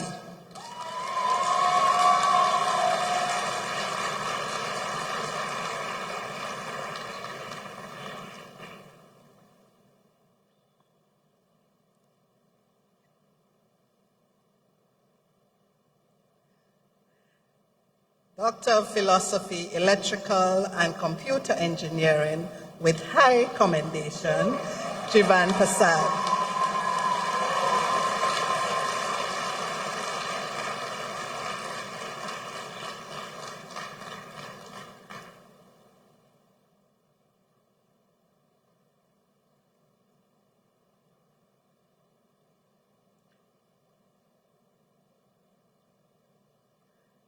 Doctor of Philosophy in Geoinformatics, Amrika Maharaj.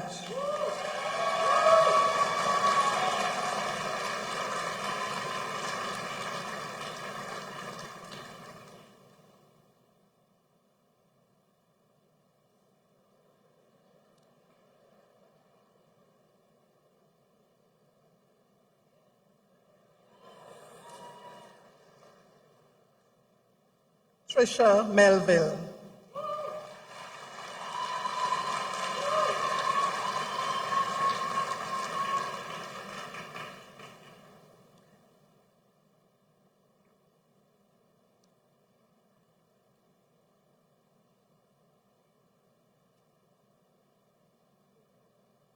Doctor of Philosophy in Geoscience, Saeed Khan.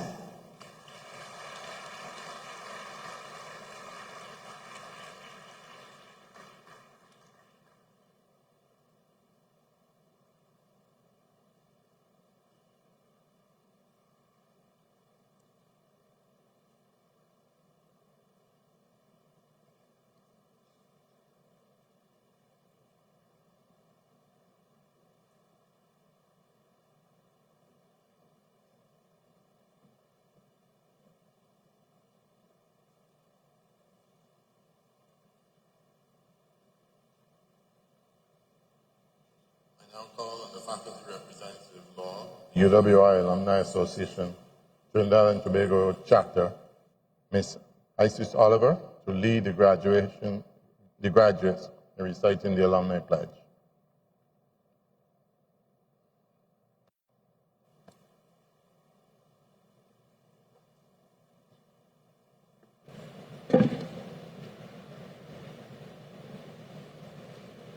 Please stand.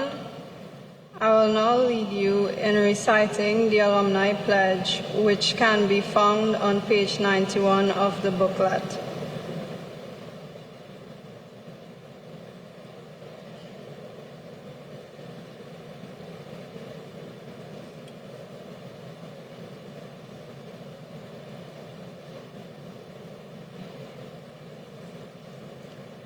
Please repeat after me. As a graduate of the University of the West Indies, I commit myself to uphold the ideals and goals of my alma mater.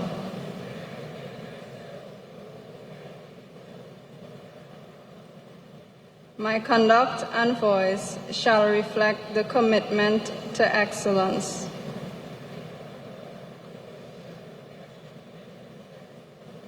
Of the light rising from the west.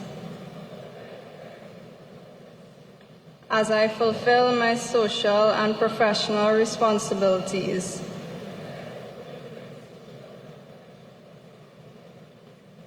and serve my community and region, I will strive to ensure the UWI's place as a Caribbean icon.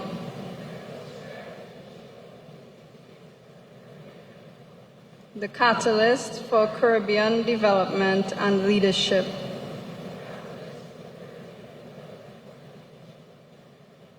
It is a legacy that I will proudly help build for future generations.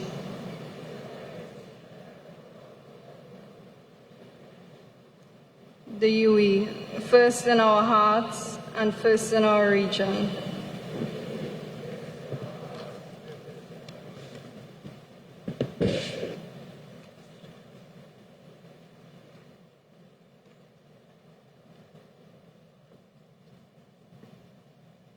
I now call on the UWI Arts Chorale to lead the company in singing the university song.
Could the class of 2024 please remain standing as we prepare to capture a class photograph?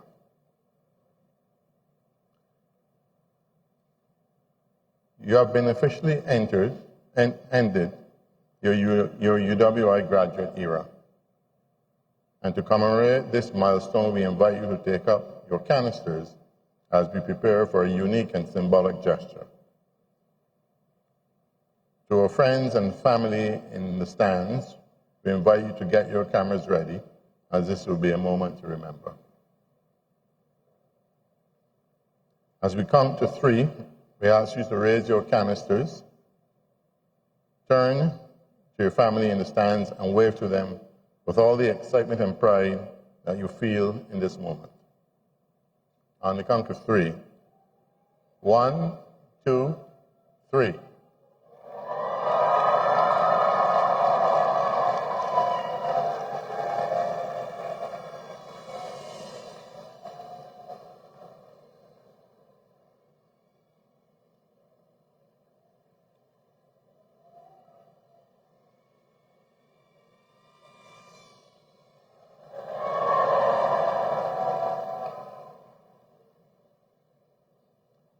We invite you to stay connected with UWI and all our social media platforms. Follow UWI St. Augustine on Facebook, Instagram, Twitter, LinkedIn, and follow UWI Pelicans on TikTok. This brings to a close the public ceremony by which the University of the West Indies has signalized the award of degrees and diplomas to its graduates. The company will now disperse, but not before permitting me to escort the specially invited guests and allowing the procession to leave. Congratulations to all of 2024. Thank you very much.